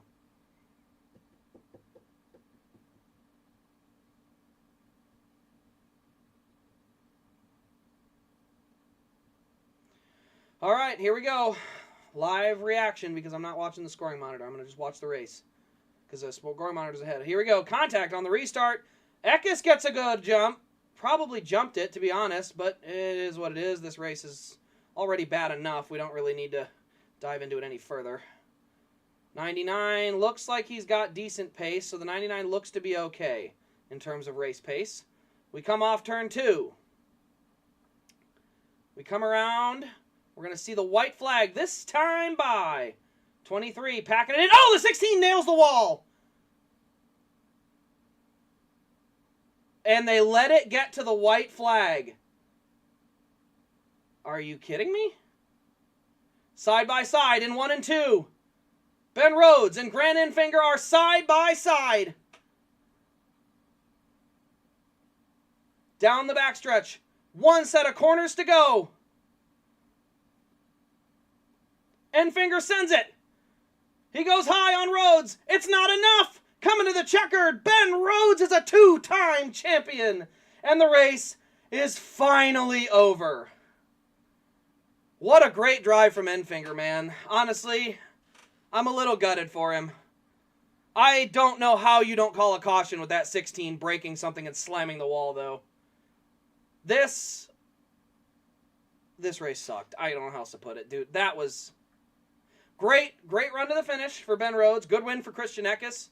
Jake Garcia, teammates 1-2. Good finish for those guys. Seriously, that was impressive. But, dude, this race all around, sloppy, terrible. Anybody who saw this race that wasn't already a NASCAR fan should burn the tape. Don't ever watch this. This is not what NASCAR needs to become. And I swear, if Steve Phelps says this was a successful race, I want him fired. I swear, I want him fired. See, if that's what he wants, fire him. This is not good, by the way. So Ben Rhodes gets a second championship. Grant Enfinger with a heck of a rally. I mean, he came from all the way out back and almost got there. That's impressive. But man, I mean, what else can you say? This is such an ugly looking race, dude. I mean, that's all I can say. What an ugly race. You have the champion decided by crashing, literally. And then on top of that, you have the 99 who can't see, so he can't even do his burnout. 19 absolutely smoked himself out. And, oh, man.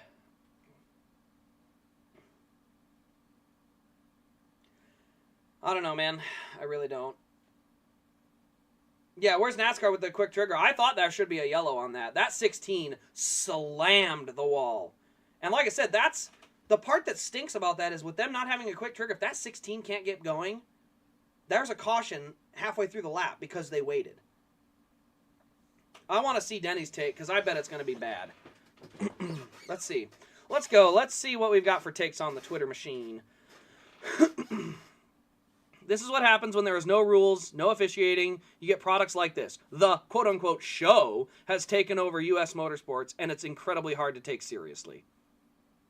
Where is Denny wrong? Like, seriously, where is Denny wrong on that? I don't see anything wrong with that statement. That's accurate.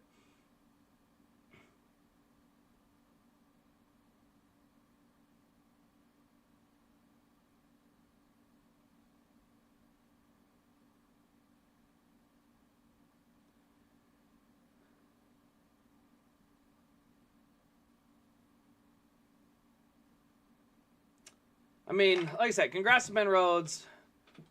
NASCAR officiating, take the L. I mean, you have an L right now. Like I said, that Ankrum caution, frankly, I'm going to say that's unexcusable.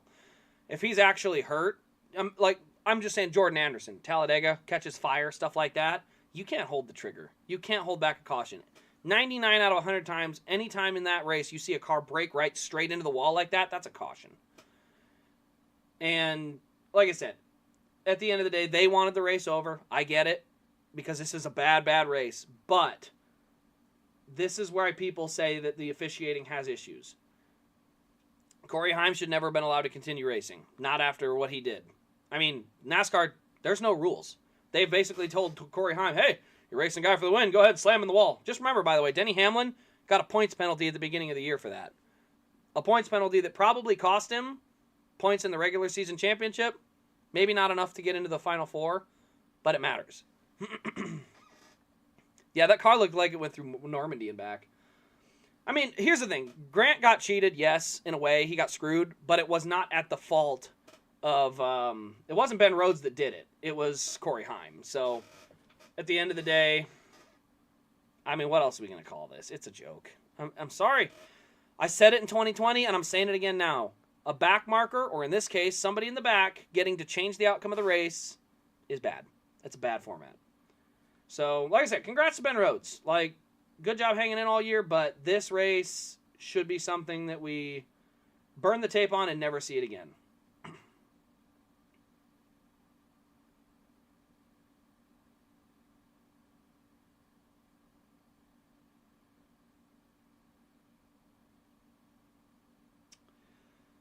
I mean, let me ask you guys. Let's ask the chat. How do you guys feel about the championship? Do you guys feel that by watching the whole 2023 truck season, do you feel that Ben Rhodes being the champion is something that you guys are like fully on with? Like you're just right on par? Like, yep, that's right on with what we expect. Or do you feel like it was sort of a last man standing? Because I don't... He won a championship another year, by the way. I don't remember what year. And you know why? Because he didn't run that well that year. You know? Like, it doesn't... The champion doesn't tell the story of the season. Even in football, when you have those 2007 Giants, you talk about a team that had a story. They got hot at the end of the year, got into the playoffs, and then played their butts off and beat all good teams. In this case, he wasn't even going to win without a guy crashing someone else. And that's a bad look, man. I can't hear Grant's interview because I don't have sound on. But I would love to hear Corey Heim's interview here. Because like I said, that's a bad one. That's big. You know, like I said, Denny didn't even cause a caution on when he did that to Ross and got penalized. So Corey Heim, there better be something. You cannot let that go with nothing. You can't.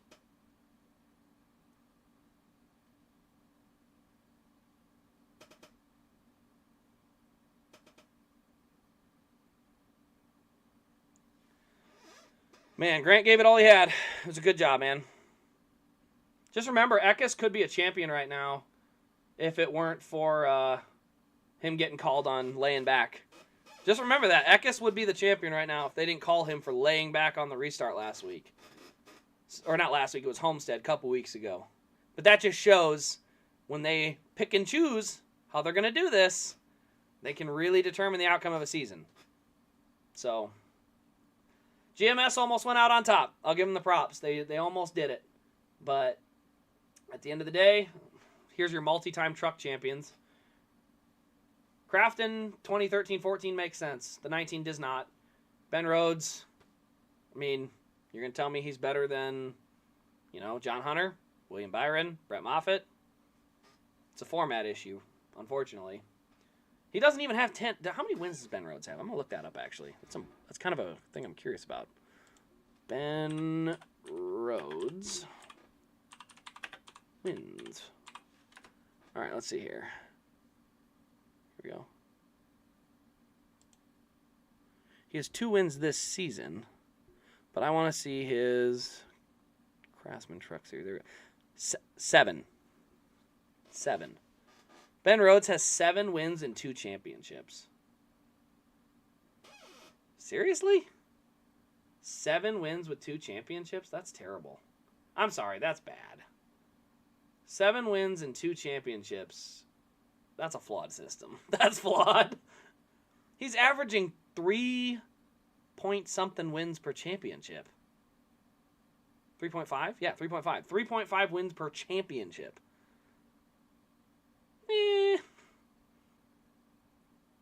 I'd love to hear this interview from Heim, but I don't have my sound on. I'm going to go back and watch a lot of this later. I'll have it in tomorrow's videos, by the way. I'll be talking about all this with the Xfinity race. I'll have some other stuff going on, too, so don't you guys worry. We're going to have a lot going on tomorrow. Oh, I lost the chat. Whoops, my bad. I looked up a stat and I forgot to keep an eye on my chat. But, you know, you're not wrong. I saw who commented that Corey ruined this race.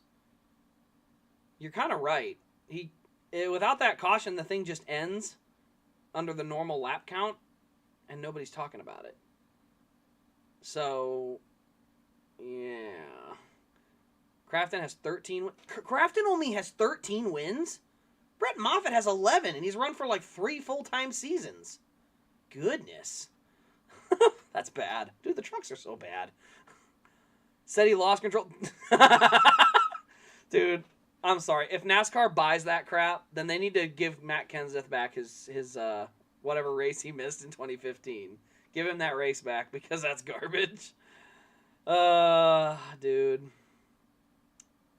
I don't know. This race was something else. I'll give it that. But I'm going to soak up some stuff on Twitter. We'll be back tomorrow for the Xfinity race. Fingers crossed it's not this. Rooting for tomorrow, Allgaier or Nemechek. Those are kind of the 2 guys I want to see do well. Custer's okay. I wouldn't mind, but also I think Nemechek and Allgaier have been the best 2 all year. So I'm going to root for those 2 to win. But good luck to everybody else in that race tomorrow. I would like to see it just not be this. Let's all, at least most of us, finish. And then let's see if we can make it happen where there's not that. We don't need that. So, anyway, guys, thanks for tuning in. I hope you've enjoyed. We will see you guys tomorrow for the Xfinity Race Championship stream.